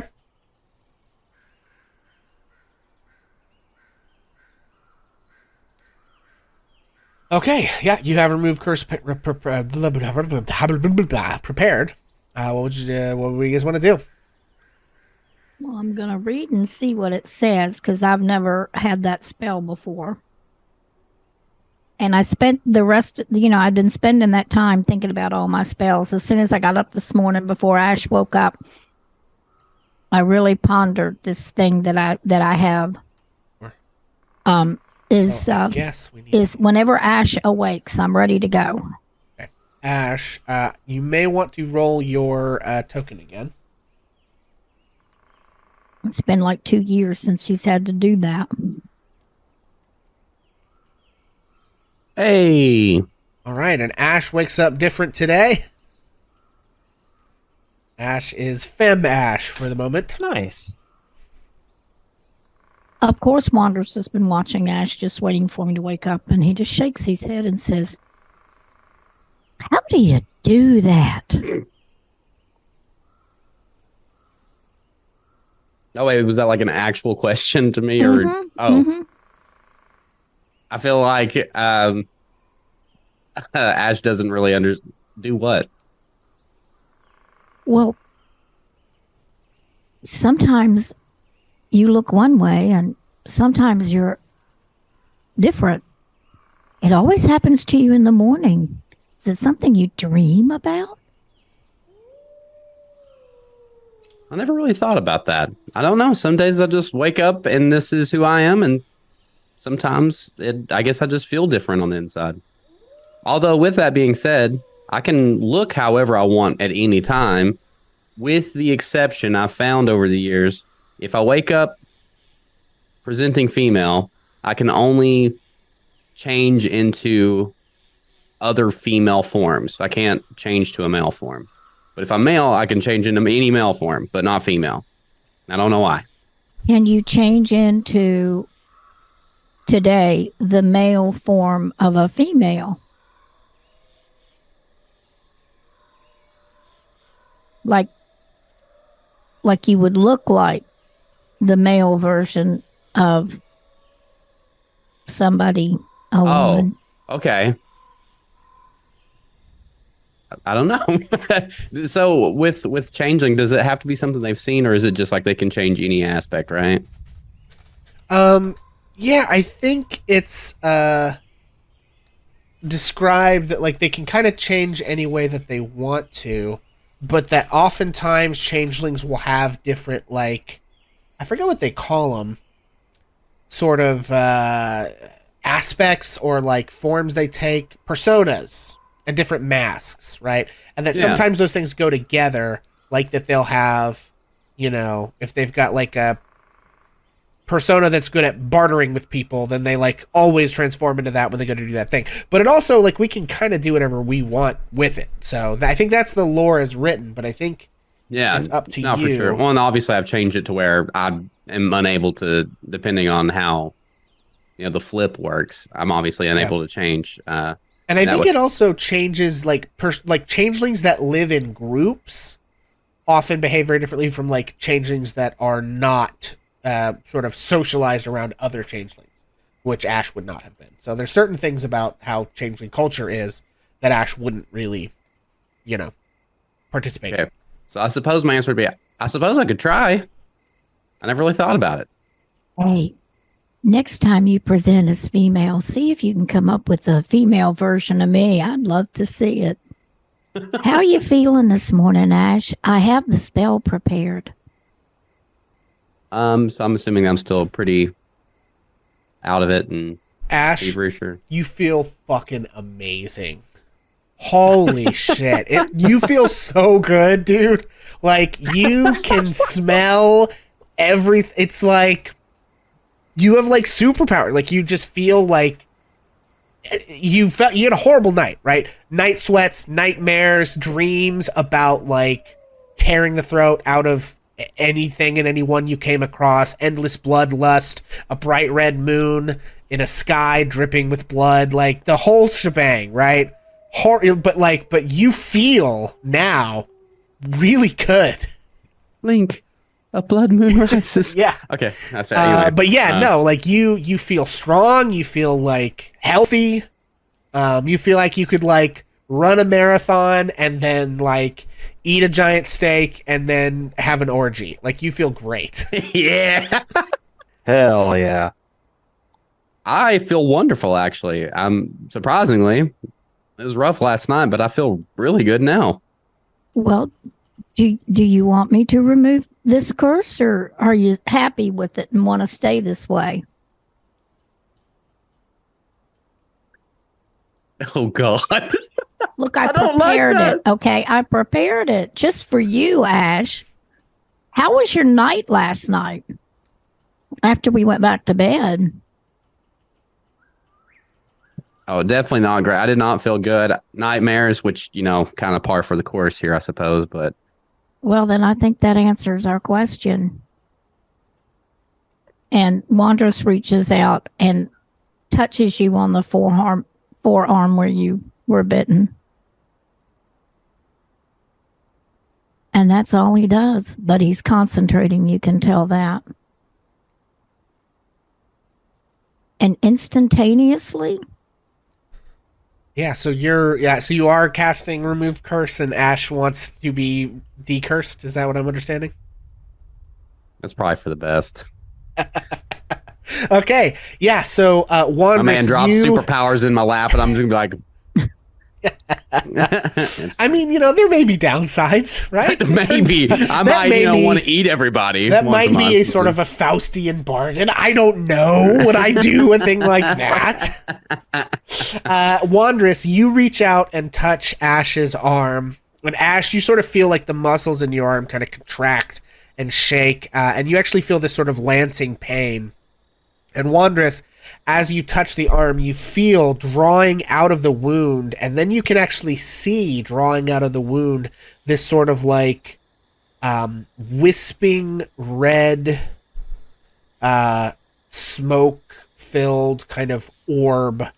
It's like this, it's almost like a blood mist that you are slowly pulling out of the wound with your magic.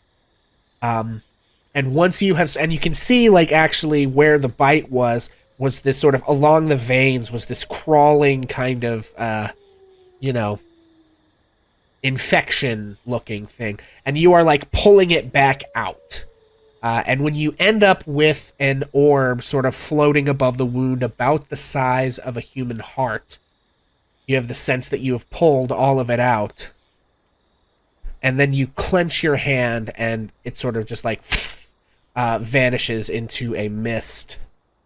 And there's a faint tang of iron and blood on the air. And Ash, you feel normal again. Which by default means like I feel like shitty in comparison. I mean, comparison, you feel maybe like hollow in a weird way. There's like there was like a confidence and a power and a sort of verve that has definitely kind of the spring is out of your step, but you also feel this like underlying latent sort of aggression that was growing in the back of your mind is sort of like gone as well. I really appreciate that. Quick favor. Remind me never to do that again. What, get bit by a werewolf? Yeah. Wouldn't recommend. Valid. Well, I mean, I got bit, but I'm fine. Heard time to tear the tent down and head back to town, to the inn. And Wanders looks up and around. Does he see any ravens? Make a perception check.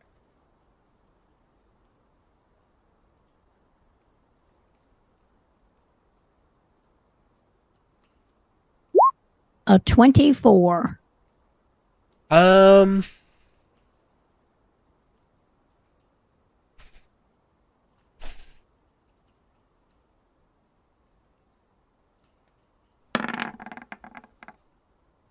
No.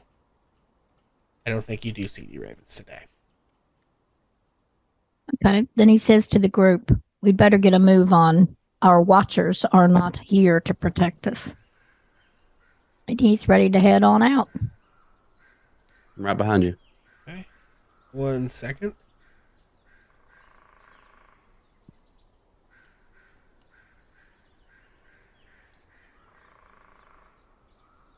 Okay, I gotta do a little math here.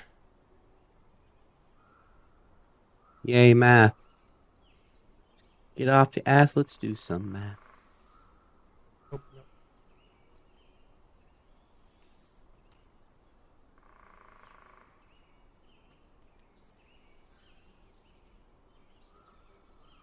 All right, I believe I'm going to need 3 encounter checks on the way to Vallaki from here.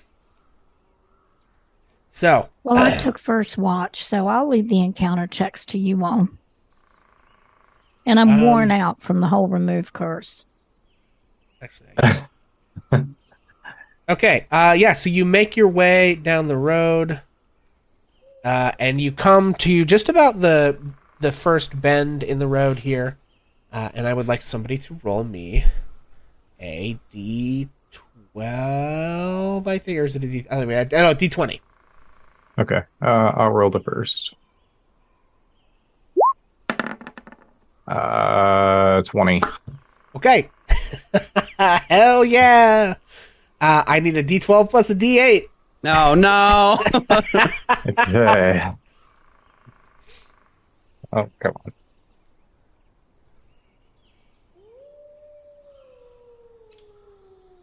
Okay, so that's a D8 and a D12. Okay, so that'd be 7 total. Okay. For the D12 and D8.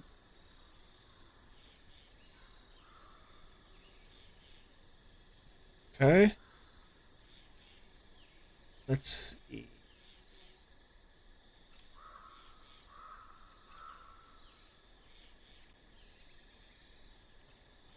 Yeah. Okay. You are making your way. I'd like everybody to make me a perception check.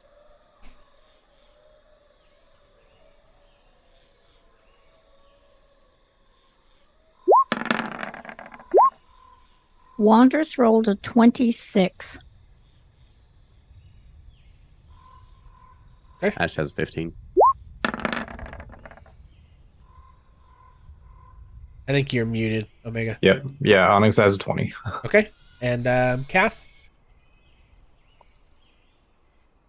Sorry. Perception.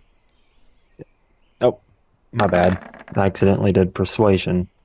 I got a 10. Okay.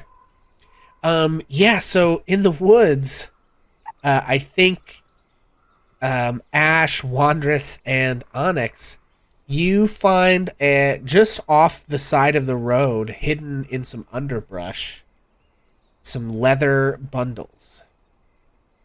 Sort of like clearly something somebody hastily stashed just off the road. Just like little sacks.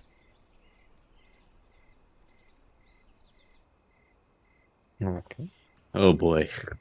Well, Wandrous loves digging through the trees and the brushes and whatever he can find, so naturally Wandrous reaches out to grab it. Okay. Yeah, Wandrous, you reach out and grab and find in the bag a pair of leather boots. You find some, like, drab Barovian style pants. You find a sort of like attaching the bundle to the ground. You find a spear, and you find a small pouch. And with a 26 perception, with your sort of like woodland training, I think, Wandrous, you catch a whiff off of these things. I think it's a misty kind of a morning in Barovia, and you smell wet dog.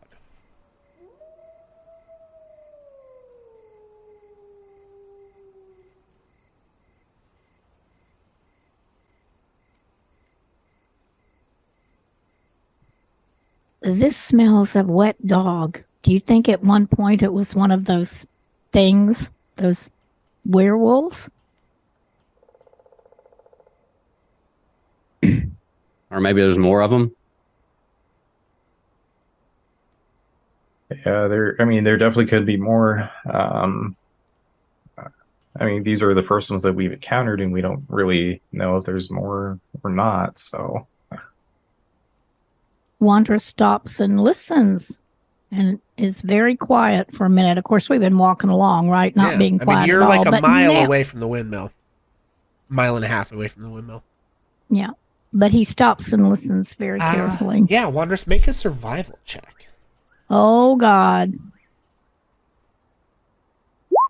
11. 11. Yeah. You don't really hear anything. Just the normal, stuff you hear in Barovia. Oh boy. Wandrous drops everything but the pouch and says, I think we should move away from here quickly. I respect that. And if nobody stops him, Wandrous is going to start to move swiftly. Not that normal travel, not the quiet travel, but he's moving swiftly. Okay, upping the travel pace? Wandrous would, unless somebody tells him not to do that. I think it's a good idea because, again, from everything we kind of perceived from the werewolves that attacked, we think it's pretty likely, or at least moderately likely, that there could be a larger pack. And if Strahd's sending werewolves after us, I say we boot, scoot, and boogie. Okay. Agreed. Yep. Okay. Okay. Yeah, you guys pick up the pace, rounding the corner, and making your way to the old Svalich Road. In the distance, barely through the mist, you begin to see the walls of Vallaki. However, I need another D20, please. I got this one. Oh, okay, go ahead. 18. I need a D12 plus a D8, please. Oh no. Let's see, that's slash roll 1d12 plus 1d8. 20. A 12 and an 8. My God. Oh, Okay. no. Okay. Oh. I think it's a good thing we're all fresh in the morning.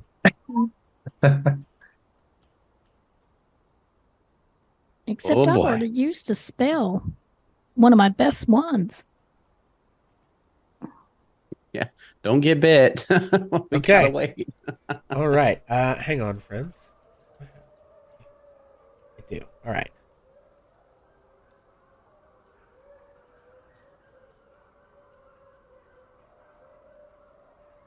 One second here.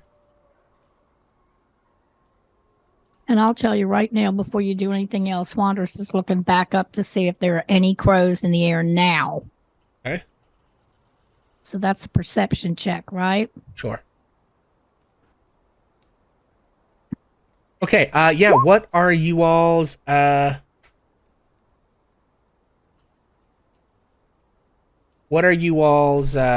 marching order? At a 26. Well, I think Wanderers kind of started out in front because he wanted to get the hell out of Dodge. And he is keeping his eyes on the ground and the sky, which probably makes him even noisier. Yes, I think you do see some crows. You mean crows or ravens? The ravens, the Ravens, things okay. that we hope are the good guys. Yeah, I think you see some ravens. Okay.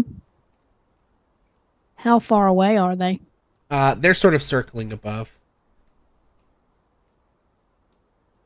Wanderers is going to attempt, the minute he saw the first one, whenever that was, he is going to attempt to use his speech of beast and flower, and he's just going to try to holler into the sky, "We need help! We need help!" Again, Okay. not trying to be quiet because times Need are help tough. from what? Because you haven't seen anything yet, there, Wandress. Well, we Maybe know wait till I that- describe the threat. Well, no, I mean, I think Wanderers is doing that. They're running. They think there were okay. more of those things. I'm saying the first time he saw one of those, whenever it was, the first time he saw a raven, as we're running along, he's saying, "We need help. We need help." Yeah, okay. All right. Well, on the road, as Wandress shouts, what is you guys' marching order, by the way? I think they said Wondrous is in front. Okay. I would be perfectly cool pulling the back on this one. Okay. I'll probably be third. Yeah, I'll probably be behind Wanderer. So Okay. makes Wandress, sense. Onyx, Cass, Ash. Yes. Yeah. Okay. Well, Oh no. you are on the roads here in Barovia.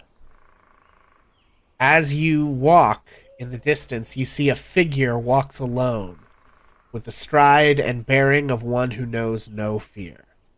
Clad in rusty armor, it clutches a gleaming longsword in its pale hand and looks ready for a fight. Do we recognize that? Have we seen one of these before? No. Okay. No, I didn't know if this it is was new. like the. This is some new Okay. shit here. Oh, fuck. Okay, good. Oh hell. Well, love that. You wanna try to hide? I mean, do we get the sense that it sees us? Well, let's check. You were not. You were moving quickly, so I'm going to say you can make stealth checks with disadvantage. I mean, he's about 45 feet. Yeah, but I am going to say you can make stealth checks with disadvantage to try and like hide and see if he didn't notice you. Okay. Alrighty.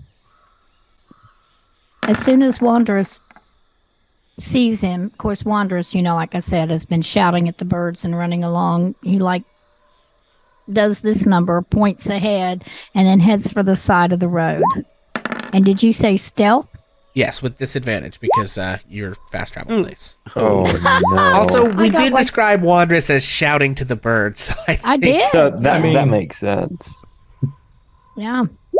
This Wanderers is ruffled. And look at my roll. It's like the perfect and roll. A dwarves are natural one and a clumsy, nat so- 20. Oof. Yeah, so Dwarves are clumsy. Ash deftly slips into the trees Whoop. carefully with a 24. Quite invisible. All of the rest of you do see this thing take note of you as it continues on its plodding way. Oh, I might go ahead and pull out the old Mesa Disruption.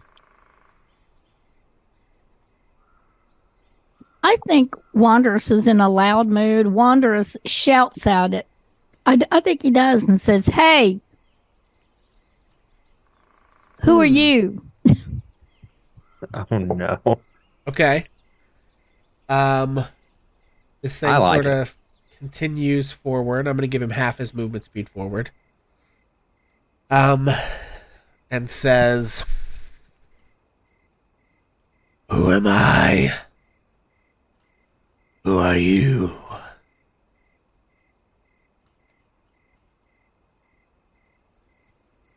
Wanderers comes to a halt, spreads his feet, stands there firmly, looks at this thing approaching him. He says, "I am Wanderous, the nature domain cleric. I am on a journey to the nearing village. Be you friend or foe?" I suppose that all depends on whom you count amongst your other friends and your other foes.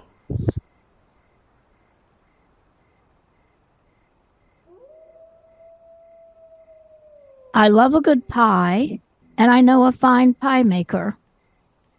A dear lady. I admire her greatly. Does she bake pies for you? Is she a deer or a lady? She is a sweet and kind lady. I see. I was want to be wondering her how she when I might grow make up. the pies with her hoofs. I beg your pardon. If she was a I like deer, this guy. how could she make the pies? They don't have thumbs. I was confused. But it all becomes clear now. As a homonym. Be you friend or be you foe? I mean you no harm, but I will not be disrupted from my journey.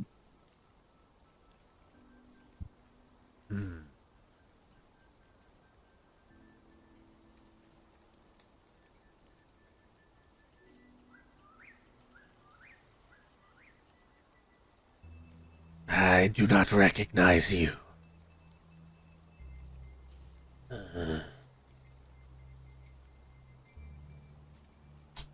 Make a persuasion check. I'm gonna say with disadvantage here. 7.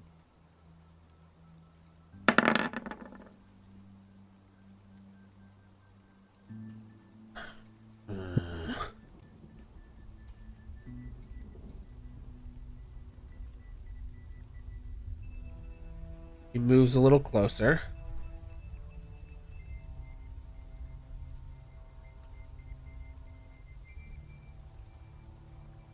I mean you no harm, but you approach without calling yourself friend or foe. I must take precaution.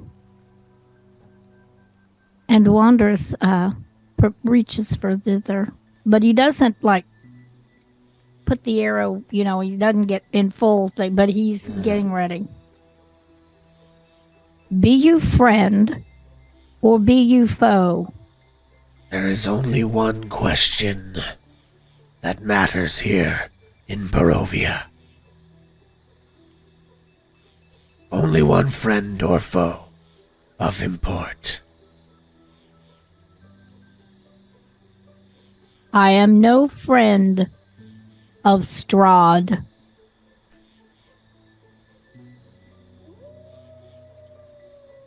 I see.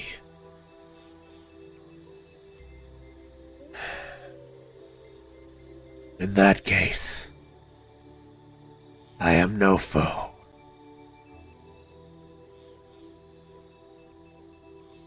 I urge you to travel to the Argenverstolt.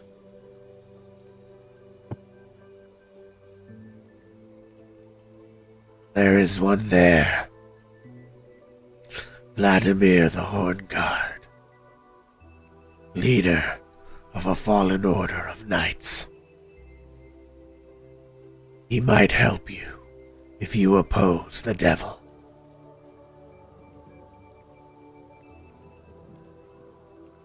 I myself would like nothing more than to kill Strahd myself. But my commander has not given me leave to venture to Castle Ravenloft, and so I patrol this land and walk these woods, slaying his servants when I can. There are evil things in these woods. We were attacked by werewolves during the night. We suspect more. Are you safe alone? The land is lousy with them, but they are no match for me. I may not rest until my pledge is complete. Wanderous beckons to anyone of the group that's, if you're still in the woods or whatever, and hopes that you'll join him. May I know your name? It's been so long. I don't remember it myself. Only my purpose.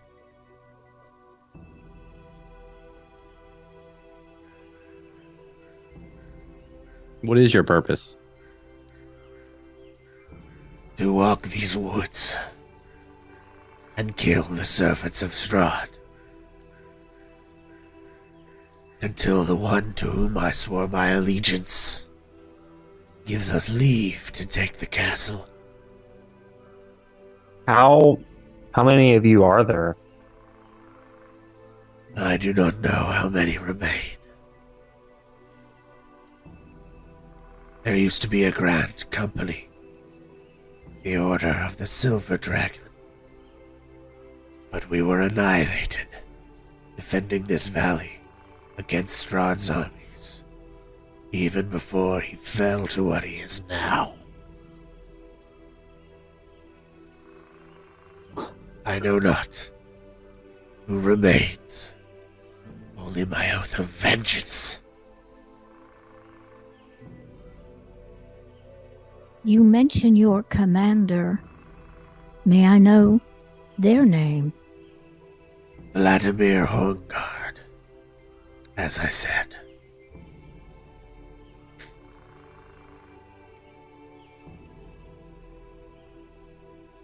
We have food and drink.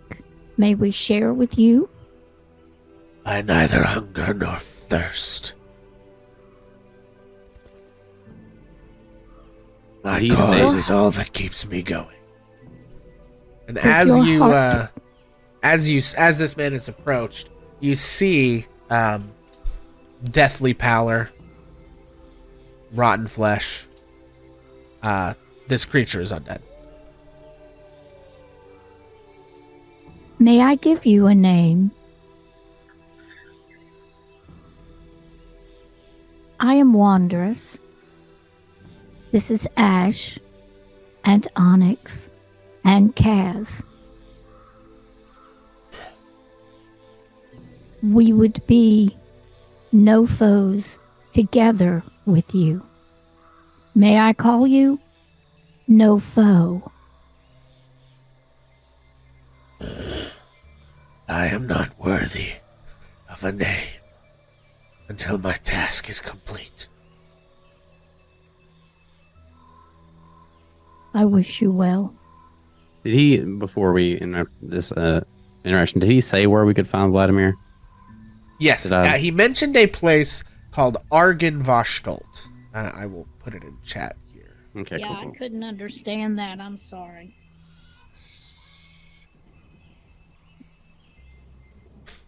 I don't believe that you've heard anyone mention it. Yeah, I don't think so. Necessarily, so you're not quite sure what or where that is. Okay. Another thing on the list. Great. Love it.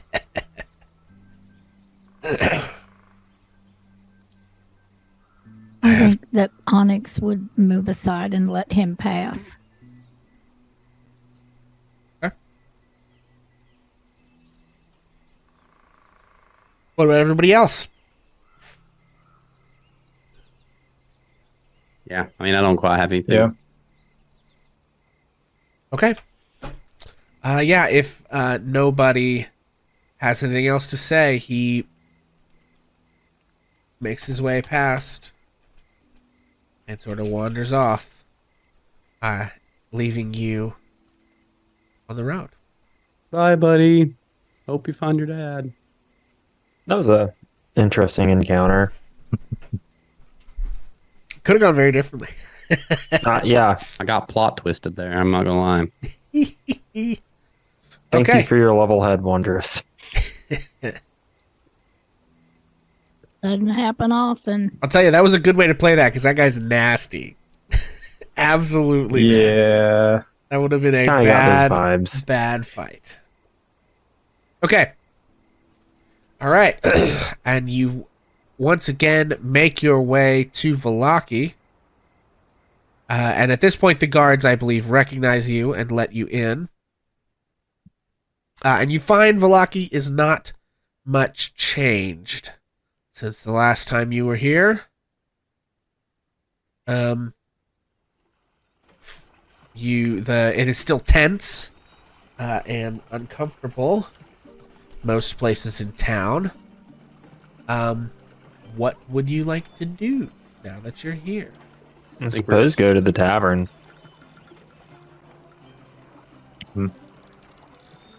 Yeah, I thought that was the plan as well. Yeah, I think that'd be a good idea. So, All right, you head once again to the Blue Water Inn. And find yourselves in the tap room. I gotta replace all your tokens now.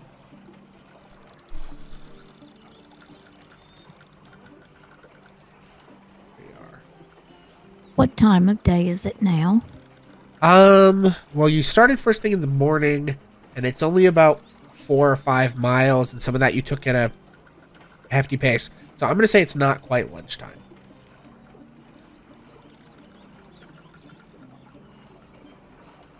Okay, hang on. Let me drag you guys all down here. Okay. Yeah, so you are in the tavern. You can see, Erwin and his wife are doing their whole, and his kids are doing their whole tavern shtick. And you have your sort of little, your situation here. I believe he said last time that you guys basically have free room and board and drinks for having helped the family out and all that stuff. Oh, can you guys not? This is weird. You have vision. Yeah, we can see the tavern and all that. Or I can anyway. Yeah, I can see it. Okay, you can see it. All right, my thing's being weird. All right, so yeah, you're in the tavern. What would you like to do? I suppose we should go and maybe ask them if they know anything about the rumors and maybe where we can find a boat. Okay. Okay, so you're asking, what rumors are you asking about? The Mad Mage. Yeah, I guess that we would probably go ask. Sightings. Yeah, I think we'd ask them if they had heard any sort of gossip about a wizard or whatever that. What mountains again? Bear talk. Mount Baratok. Yeah, man. Yeah. Okay. Mhm. Yeah, so asking about the Mad Mage, the rumors actually are that there have not been many recent sightings of him. That folks used to see him skulking along the north edge of the lake, shooting lightning bolts into the water to kill the fish. And they recommend using some of the fishing boats along the south shore to cross the lake because it's shorter and less dangerous than walking around the lake. But they do also mention that wolves and dire wolves prowl the woods and aren't afraid to attack travelers. Well-armed groups of hunters manage to kill several wolves, but more keep coming. And that, as a result, it's dangerous to go fishing on Lake Zarovich, although they do mention that the threat of Strahd's wolves hasn't stopped a local man, Bluto Krogorov, who is the town drunk, from often trying to continue to fish. He sets out each morning and returns every evening, but hasn't caught any fish in a while. Then I have the perfect plan. So I'm going to request from our lovely tavern keeps a water skin with some wine in it. Okay. Yeah, he'll give you one. And they said that we could find him on the lake during the day. Yeah, it says that he sets out in the morning and returns in the evening and stays out on the lake pretty much all day. Okay, you guys want to go try to find this guy? I think maybe he pointed us in the right direction. Okay. We'll go see Were there about. any other rumors that you guys wanted to ask about? Oh, should we ask about the Argon Argenvosh. Yeah, I think we should. Just that way we have that information. All right, yeah. Who are you asking? The Probably our friends innkeeper that- or somebody else? Yeah, I imagine I'd they say start with are the best keeper. bet. Yeah. Okay. Yeah, he tells you, well, yes, curious, there is, west of town, a place, I believe, this name rings a bell. I think it refers to the haunted mansion to the west of town. Of course. Legend says there's that a dragon died there long, long ago. I don't know much about it. I've never been there myself, but that is what the legends say. And that would be before we got towards the Mistlands, yeah?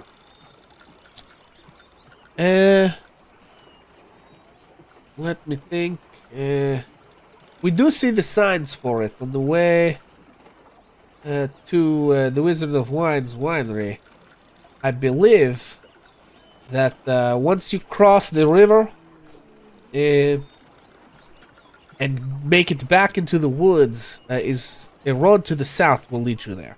So if you cross the river immediately, there's a small village that's been abandoned for decades south of town.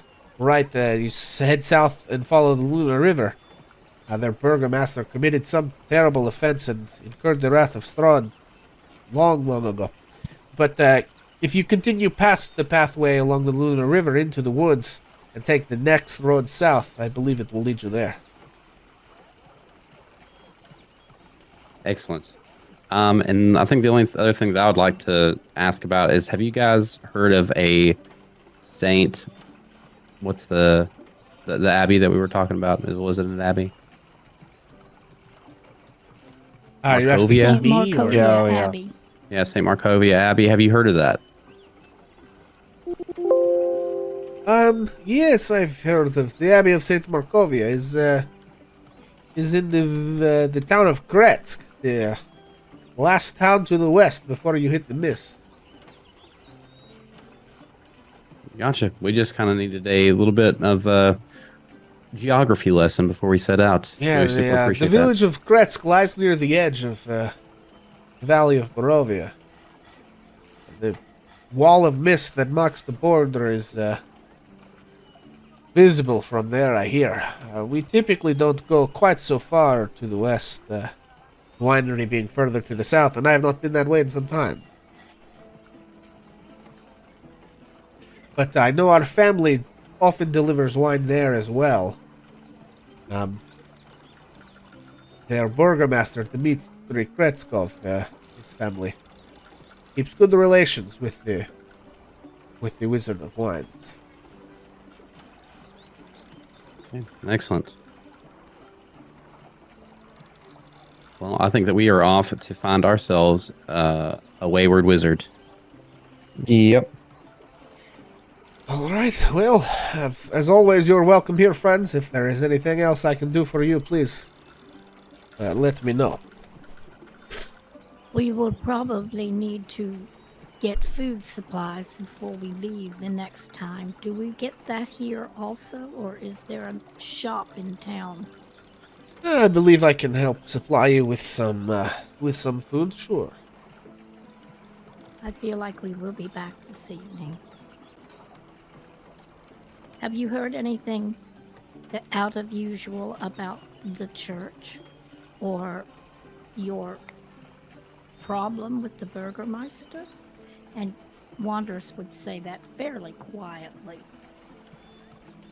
No, things are tense but stable for the time being, although I think anything could set it all off. So we are all sort of on, what do the Outlanders say? Pins and needles. Well, that would be uncomfortable.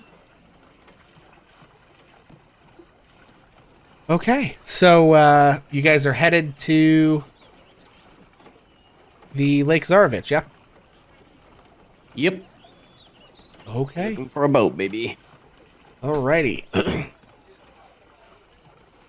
So you make your way, and at the foot of a mountain is a large lake, nestled in the misty forest. The water is perfectly still and dark, reflecting the black clouds overhead like some monstrous mirror. I really hate that. Pulled up along the south shore are 3 small rowboats. A 4th boat can be seen in the middle of the lake, with a lone figure sitting in it, fishing pole in hand. You guys think we should row out and see? Are we still on the tavern map?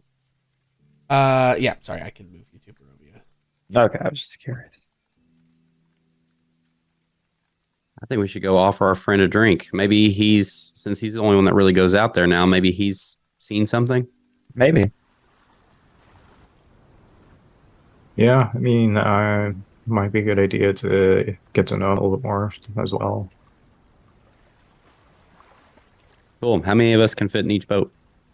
Does anyone have proficiency in water vehicles? I do not. Not even a little bit. Wanderers is just standing there, kind of in horror, looking at him when he talks about getting in the boat.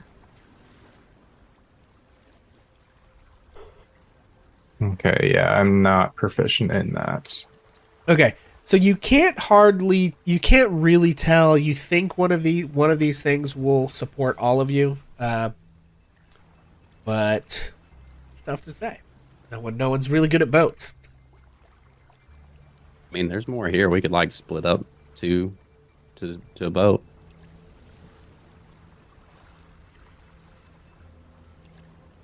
It's up to you guys. He tries to sink us, sir. He gets scared because here's this boat full of us. So maybe just a couple of us go out, you think? I mean, Oh, I would gladly stay on shore. yeah, I mean, I'm down to go. Well, I definitely think that Onyx should go because he's going to have a better description of his mentor and stuff, just in case. I mean, I feel like the two of you, and then either Wondrous or myself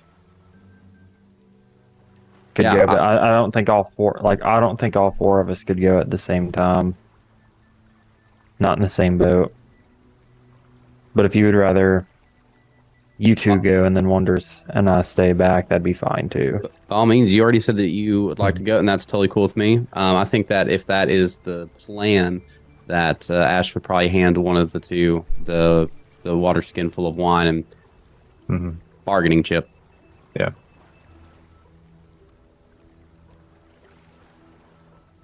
I'll go ahead and hold on to it because I'll probably be at least the one for sure going. Okay.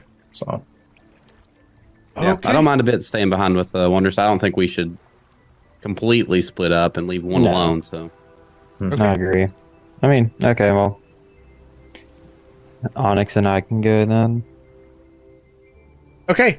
Yeah, so you, Cass and Onyx, begin to row out into the lake. As you do, you see the individual in the boat with the fishing pole sort of put the fishing pole down into a little holder, the line still in the water, bend over into their boat and grab a burlap sack, probably about the size of like a large sack of potatoes, and huck it over the side into the water with a splash, watching it sink for a moment and then pulling their rod out and resuming fishing. Assuming that's him. yeah, I think it is. I'll do you want to? Yeah. Okay. How far are we from him? He's about 400 feet from shore, and you have rowed out into the lake, so I'm going to say maybe this happens when you're about halfway there, so about 200 feet. Okay, well, we can row up and get a little bit closer to him. Yeah. That way we're not yelling. Okay. Yep. Yeah, so you roll the rest of the way up to him. And yeah, you see this man, I don't know if I have handouts for him. Hang on.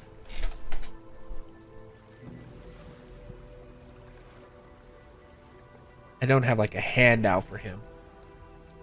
Let's see.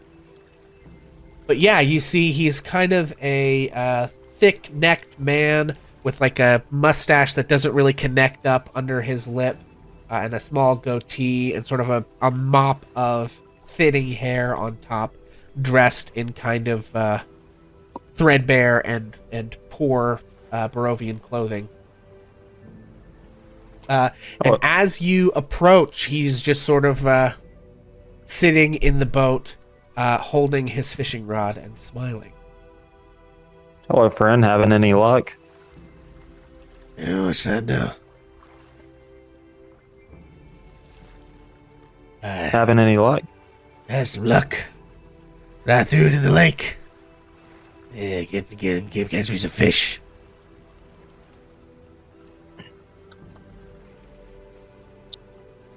How many you normally catch in a day? Oh, I ain't got no fish in about a week. So I had to get me some luck. Throw it in the lake. Oh, what do you call luck? Oh, them Vistani's lucky.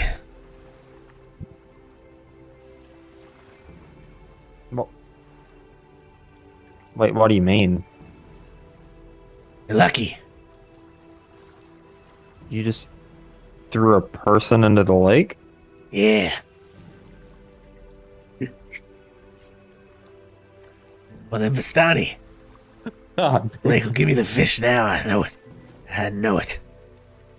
Yeah. So you caught somebody and killed them to use as, fishing bait, Well, I basically. ain't sure they're dead yet. I ain't got my fish yet. It's only a matter of time now. Onyx, I'm gonna need you to take over. Is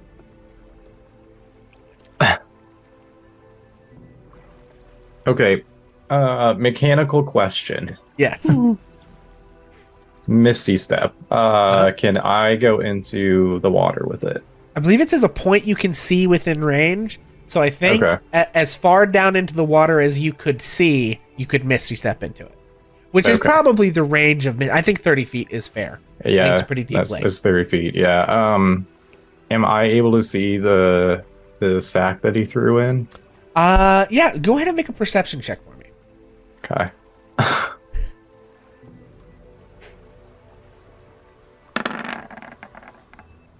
11. 11. I think with 11, you can't see the sack itself, but you do see this sort of disturbed area of water and some, like, now that you're, like, looking, you see some bubbles sort of rising to the top. So you see, like, an area, but the sack is sunk too deep for you to actually see it from the boat. Okay, gotcha. I'm going to go ahead and try to get as deep as I can with Misty Step. Okay. Yeah. And, yeah, I'm going to try to rescue this. Okay. Yeah, so there is Vistani. what does Onyx's Misty Step look like? I think it's just going to be kind of like it's like you know, like this the forest, like kind of misty, like foggy type thing. It's just going to kind of like pass by me, and then I'm just going to like disappear into it. It kind of looks the same when I arrive at my point, but it's like the really quick like mist that you see like typically in movies. But Yeah. Yeah, so you sort of like summon this mist and with a sort of whoosh and like a swooshing noise, and then a rapid expansion of bubbles sort of popping to the surface as you displace a bunch of water. You sort of bamf yourself down into the water, and from here you do see faintly, because you have dark vision. You faintly see this sack, and you can see it sort of like wriggling and moving, and bubbles are coming out of it. Okay. I have horrified bonus moment. I'm so sorry. And yeah, go ahead and to swim down and reach it, make an athletics check for me, Onyx. Yep. And can Ash and I see any of this from the shore? Using inspiration. Oh, God. I'm using inspiration. 13. 13. Okay. So also from the shore, you guys see so let's just pause on the scene for a second, right? Oh, yeah. Love a cliffhanger. Ash, no, we're not, you know, Ash and Wandress, you see them row out there. When they get about halfway out there, you see the figure in the boat throw the sack overboard and sit back down and start fishing again. You see them reach him, speak for a minute, and then you do see like sort of the misty flash as Onyx disappears from the boat, and then you see like a sploosh of water. So I guess at this point I will give you guys an opportunity to begin having whatever reaction you would have to that. Onyx went in the water, and immediately, forgetting all trepidation, Wanderous heads for the closest boat to jump in. And if there's no oar, he's going to use his hands to try to boat. Yeah.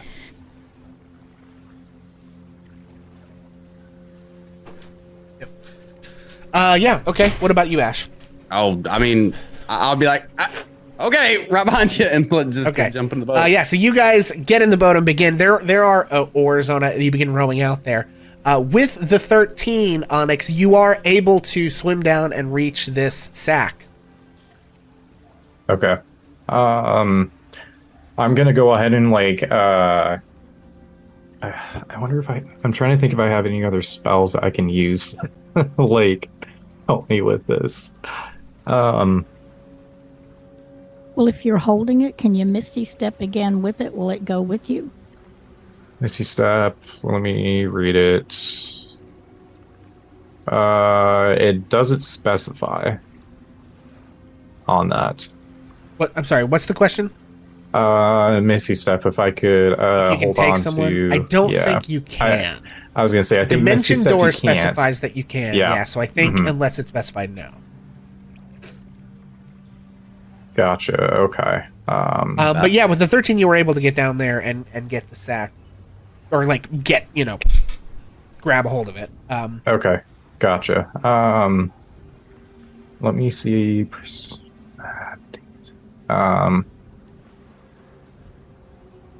Okay. Can I do prestidigitation? Like real quick, just as like with sparks underwater, like.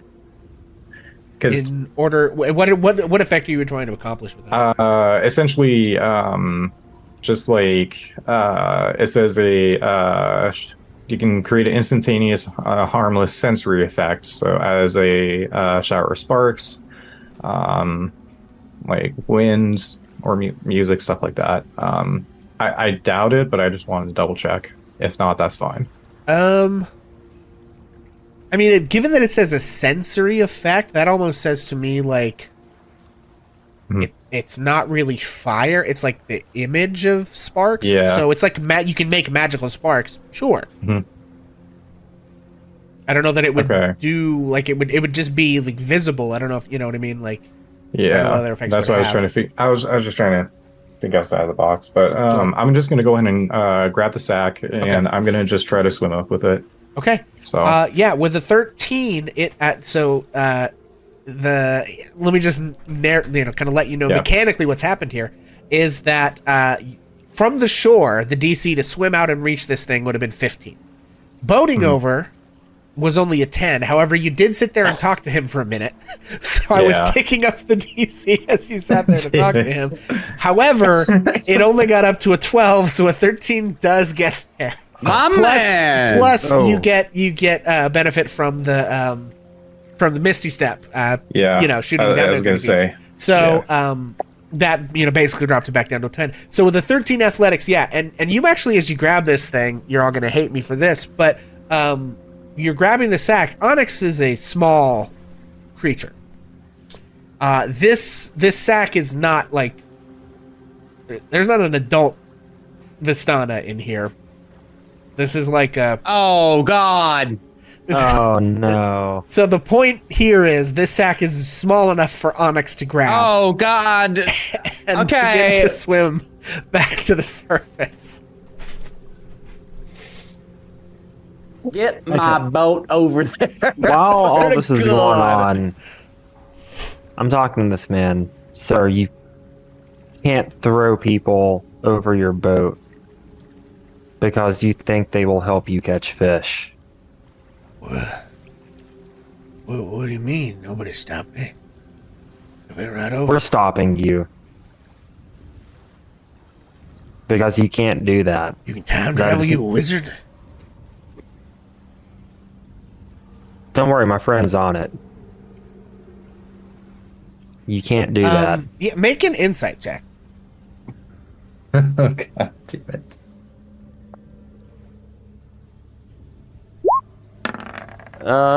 That's a 4 because the dice hit each other.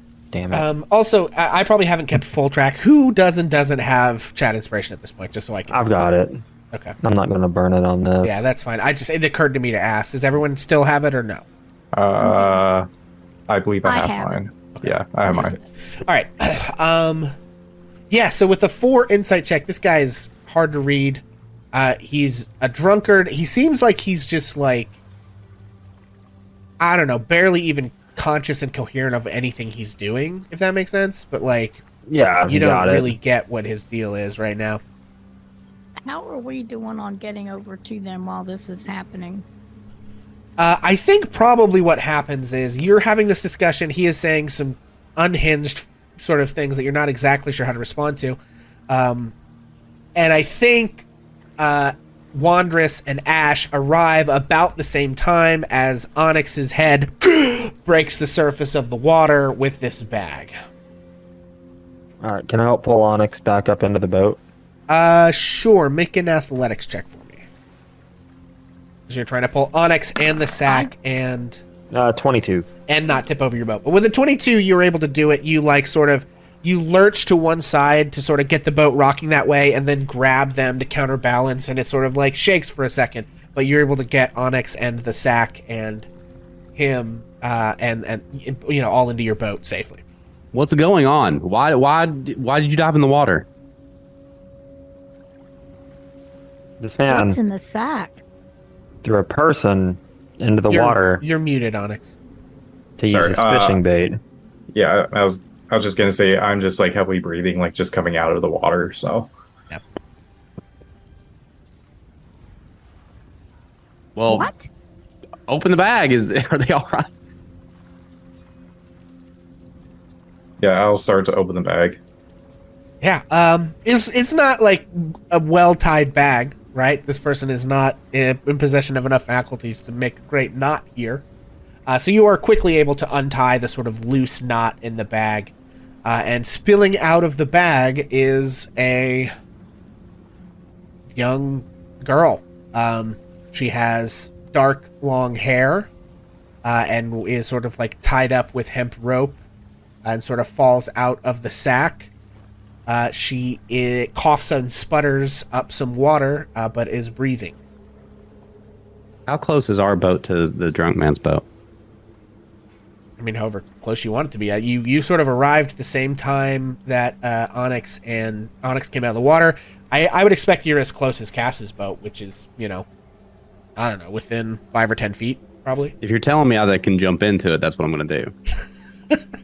Good. I mean, while you're doing in order that, to jump into it without knocking either boat over might take some doing, but you probably could make that check. It's probably just like a DC while 10 he is trying to acrobatics. do that, I say we take him to Wander the shouts guards. no and immediately activates Thorn Whip and tries to grab the guy and pull him closer.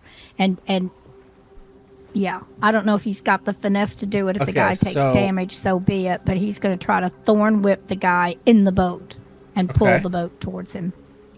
Sure. Make an attack roll with your Thorn Whip, Wandress. And really wouldn't even give a moment to see what Ash was trying to do. Nah, that works perfectly fine. I'm looking for it. Do I hit the... You just hit Thorn Whip. Oh, in your okay. I'm spells, sorry. right? I was back on the main page. 'Cause Yeah, some of Thorn my Whip might be spells- in there somewhere, but you also can just hit it from your spell I page. didn't see it. Okay, that's a 14. I mean, that'll work. Okay. Then my plan was not really to try to kill the guy, although I'm horrified, so I probably wouldn't be holding back. So my damage is 12 piercing damage.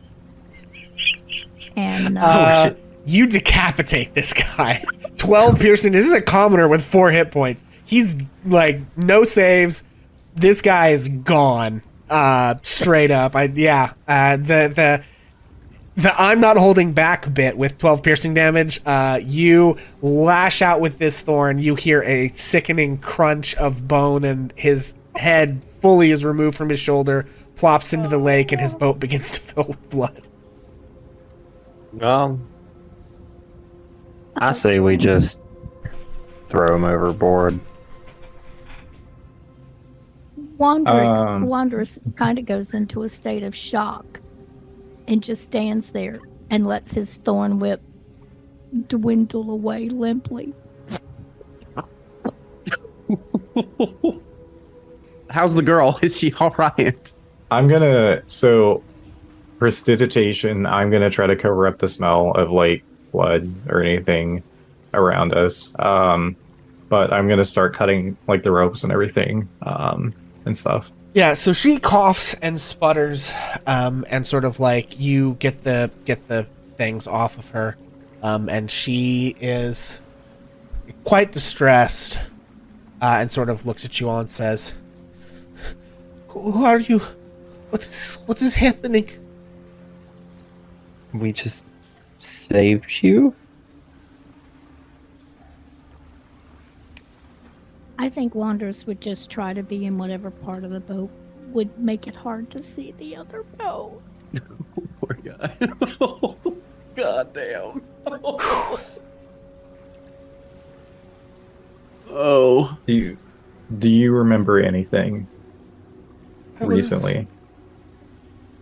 I was playing near my family's camp outside Valaki, and then everything went dark, and then I wake up, I can't see anything, and I'm tied up, and then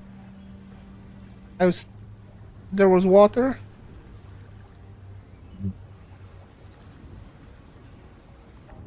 You're okay now, but you're fine. I want to go home. We'll take you home. Wondrous, can you get me to the other boat? This is like a side thing. Help me get to the other boat. I want to look into it real quick. Wanderers picks up Ash and tosses him into the other boat. Oh god, poor. Okay. Well, I don't want to get our boat any closer. I understand. It's all right. Okay, make an athletics check, Wanderous. Wondrous just murdered this. I mean, hey, listen, he had it coming, all right? I don't know. That guy was a bastard. I don't know if I should feel that bad about what's happened here. But today. Jesus, how horrifying of an experience. Hey, guys, remember at the beginning of the... when I said this is a horror-themed adventure? I want to go ahead and Oh. throw up a trigger warning for the YouTube folks. I Right? think this was the trigger. Jeez, yeah. Oh, trigger warning, drowning, child Okay, violence, decapitation. Got a laundry list over here. Wanderous rolled a 10. Okay. Unless Ash helped him by leaping into his arms, and then it's a 12. So I think with a 10, you're not throwing him that far, but you are throwing boat to boat. Ash, I would like a dexterity saving throw. please. Okay. Oh. God. This is awful. This is so bad. Okay, I got a 12. You got a 12. I think with the 12, it's not like you're leaping off a dragon here. I think a 12 is enough. It's like shaky for a second, right? You almost flip the boat, but then you manage to not flip the boat. Okay. Portrait. And so Wanderous is now, or Ash is now in the boat with the headless corpse. Oh God. Okay, Oh. listen, they can be having their conversation. I wasn't trying to stay Okay, creepy, sorry. okay? Yeah, so you just said you would take her home, right? If anything, I'm gonna go ahead and take a boat back to shore with her. I don't know if anybody else is gonna join me on that, but I'm gonna at least take her back. Yeah, I'll come with you. I'll just I will wait for Ash. Or if Wondrous is feeling uneasy, he can go back, and I'll stay here with Ash. I think Wanderous will wait for Ash in case he's Okay. got to I'm catch him gonna when he comes back.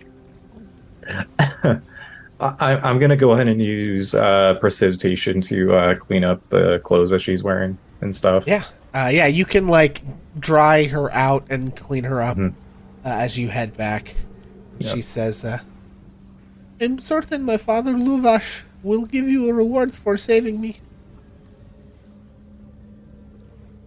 Well, I'm just glad that we were able to help you out.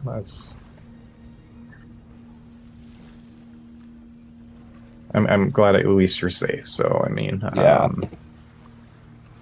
yeah, we'll take you to your father. Do you know where your family is? Well, there's a camp outside of Valaki.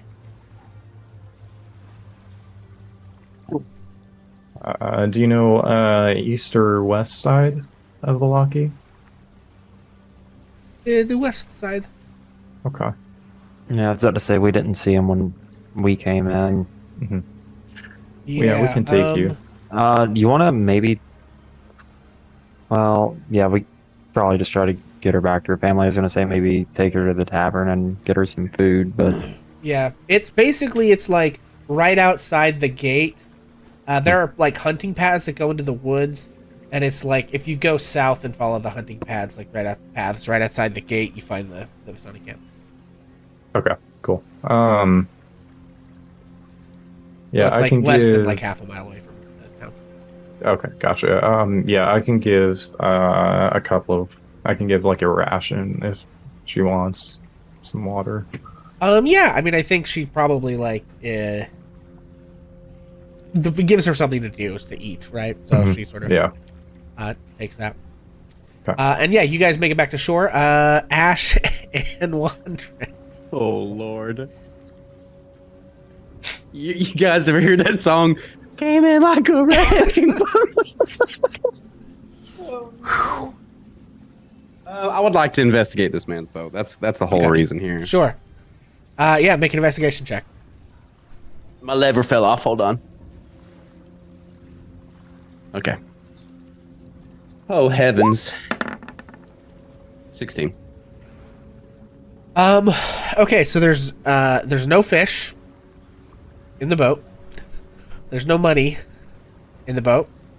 There are some empty wine skins. It reeks of sort of like old stale wine.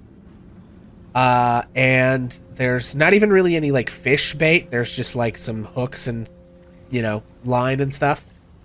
And this guy. Nothing on him at all. No. Okay. Well, this is going to seem a little dark, and I want everybody to buckle up for this. But Ash is going to spit on this guy and then dump him in the water. Just. Yeah. And as you spit on him, he rises from the he Yeah, just bring goes, it. I'm he goes right over the send you edge. to Jesus. All right. He goes right over the edge, and I think for poetic justice, plops down into the water exactly where he had dropped the sack before, and just sinks down into the deep darkness of Lake Zarfich. Okay. That was exciting. And I think that Ash would probably take the boat and row right up to Wondrous, and I guess we should head back. Are you okay? I am. I didn't really mean to do that. I know, buddy. I'm not really sorry that I did.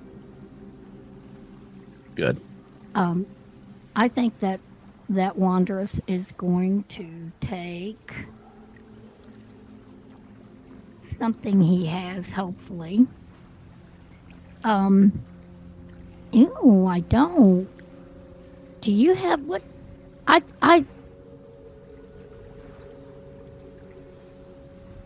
Well, he's gonna try it with these quarterstaff. He's gonna try to knock a hole in the boat.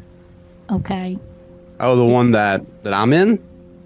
Well, you got back in the boat with me, didn't you? Or you planning to take that boat? I rowed the you're one still back. in it. Yeah. Okay, you're gonna row it back. Well, isn't it full of blood? I mean, Yes. Yes. Do you think that we should get rid of the evidence? Is that what you're telling me right now? Okay, I'll get back in the boat with I'll enough. catch you. King of the world. Okay. Make an athletics or acrobatics check, Ash. I mean, can't we just pull the boats together and me kind of scoot up? Okay, anyway. Sure. No, if you That's pull fair. them like right next to each other, it'll be a low DC. It'll be low. Yeah, no, I was fixing to say I'm not planning on like sprinting and jumping. I mean, you gave that's merely what I was responding to. Listen, I was being silly. comedy is like 8/10 of what I try for. Okay, acrobatics is higher if we can take that. So 24. 24. Yeah, so you nimbly hop right over, no problem. And I would say it's easy enough to punch a hole in the bottom of this boat and sink it down. Well, into Ash the probably has some good weapons. Yeah. I don't. Something. But I'll be fixing it's- that, I think, before we leave town. Yeah, and you all sink the boat and make your way back to the shoreline.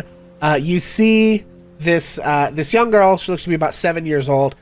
Dark hair, pale skin, sort of munching on one of Onyx's trail rations. What does Onyx have in his rations? Does he have an unmute button in there? Probably, yeah, it's in there somewhere. He accidentally hit it when he was trying to grab it. She's munching on the unmute button. Yeah. No. He probably has some beef jerky, and then like some of that lemon bread, like from Lord of the Rings, like Sure. Yeah. just kind of basic shortbread. And look, more limbless bread. Yeah. So she's got Oh. sort of clutched in, a little bit of beef jerky and in one hand, and the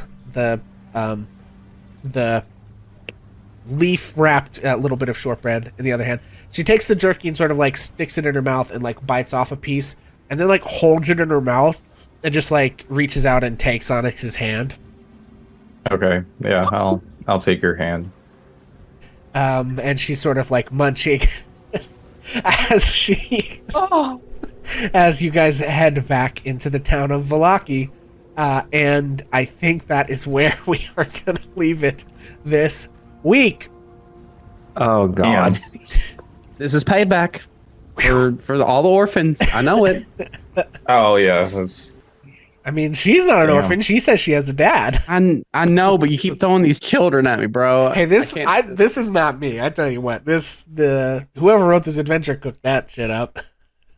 All right. Well, hopefully we haven't emotionally devastated everyone. I'm sure there'll be mixed reactions to that little caper.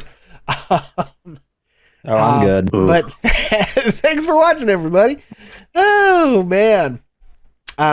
All's well that ends well.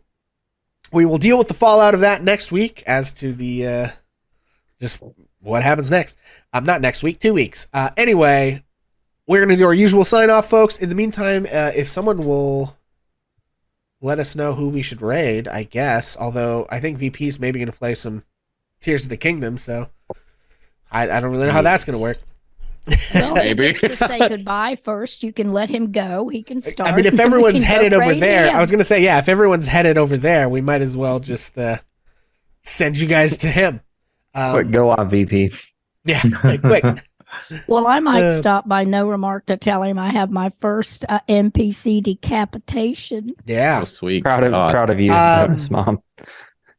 So yeah, we are going to do our usual sign off, and then we'll figure out how we're going to do a raid situation. But we are starting, of course, if you'll remind them who you played tonight and where you can be found on the internet. Vincent Page.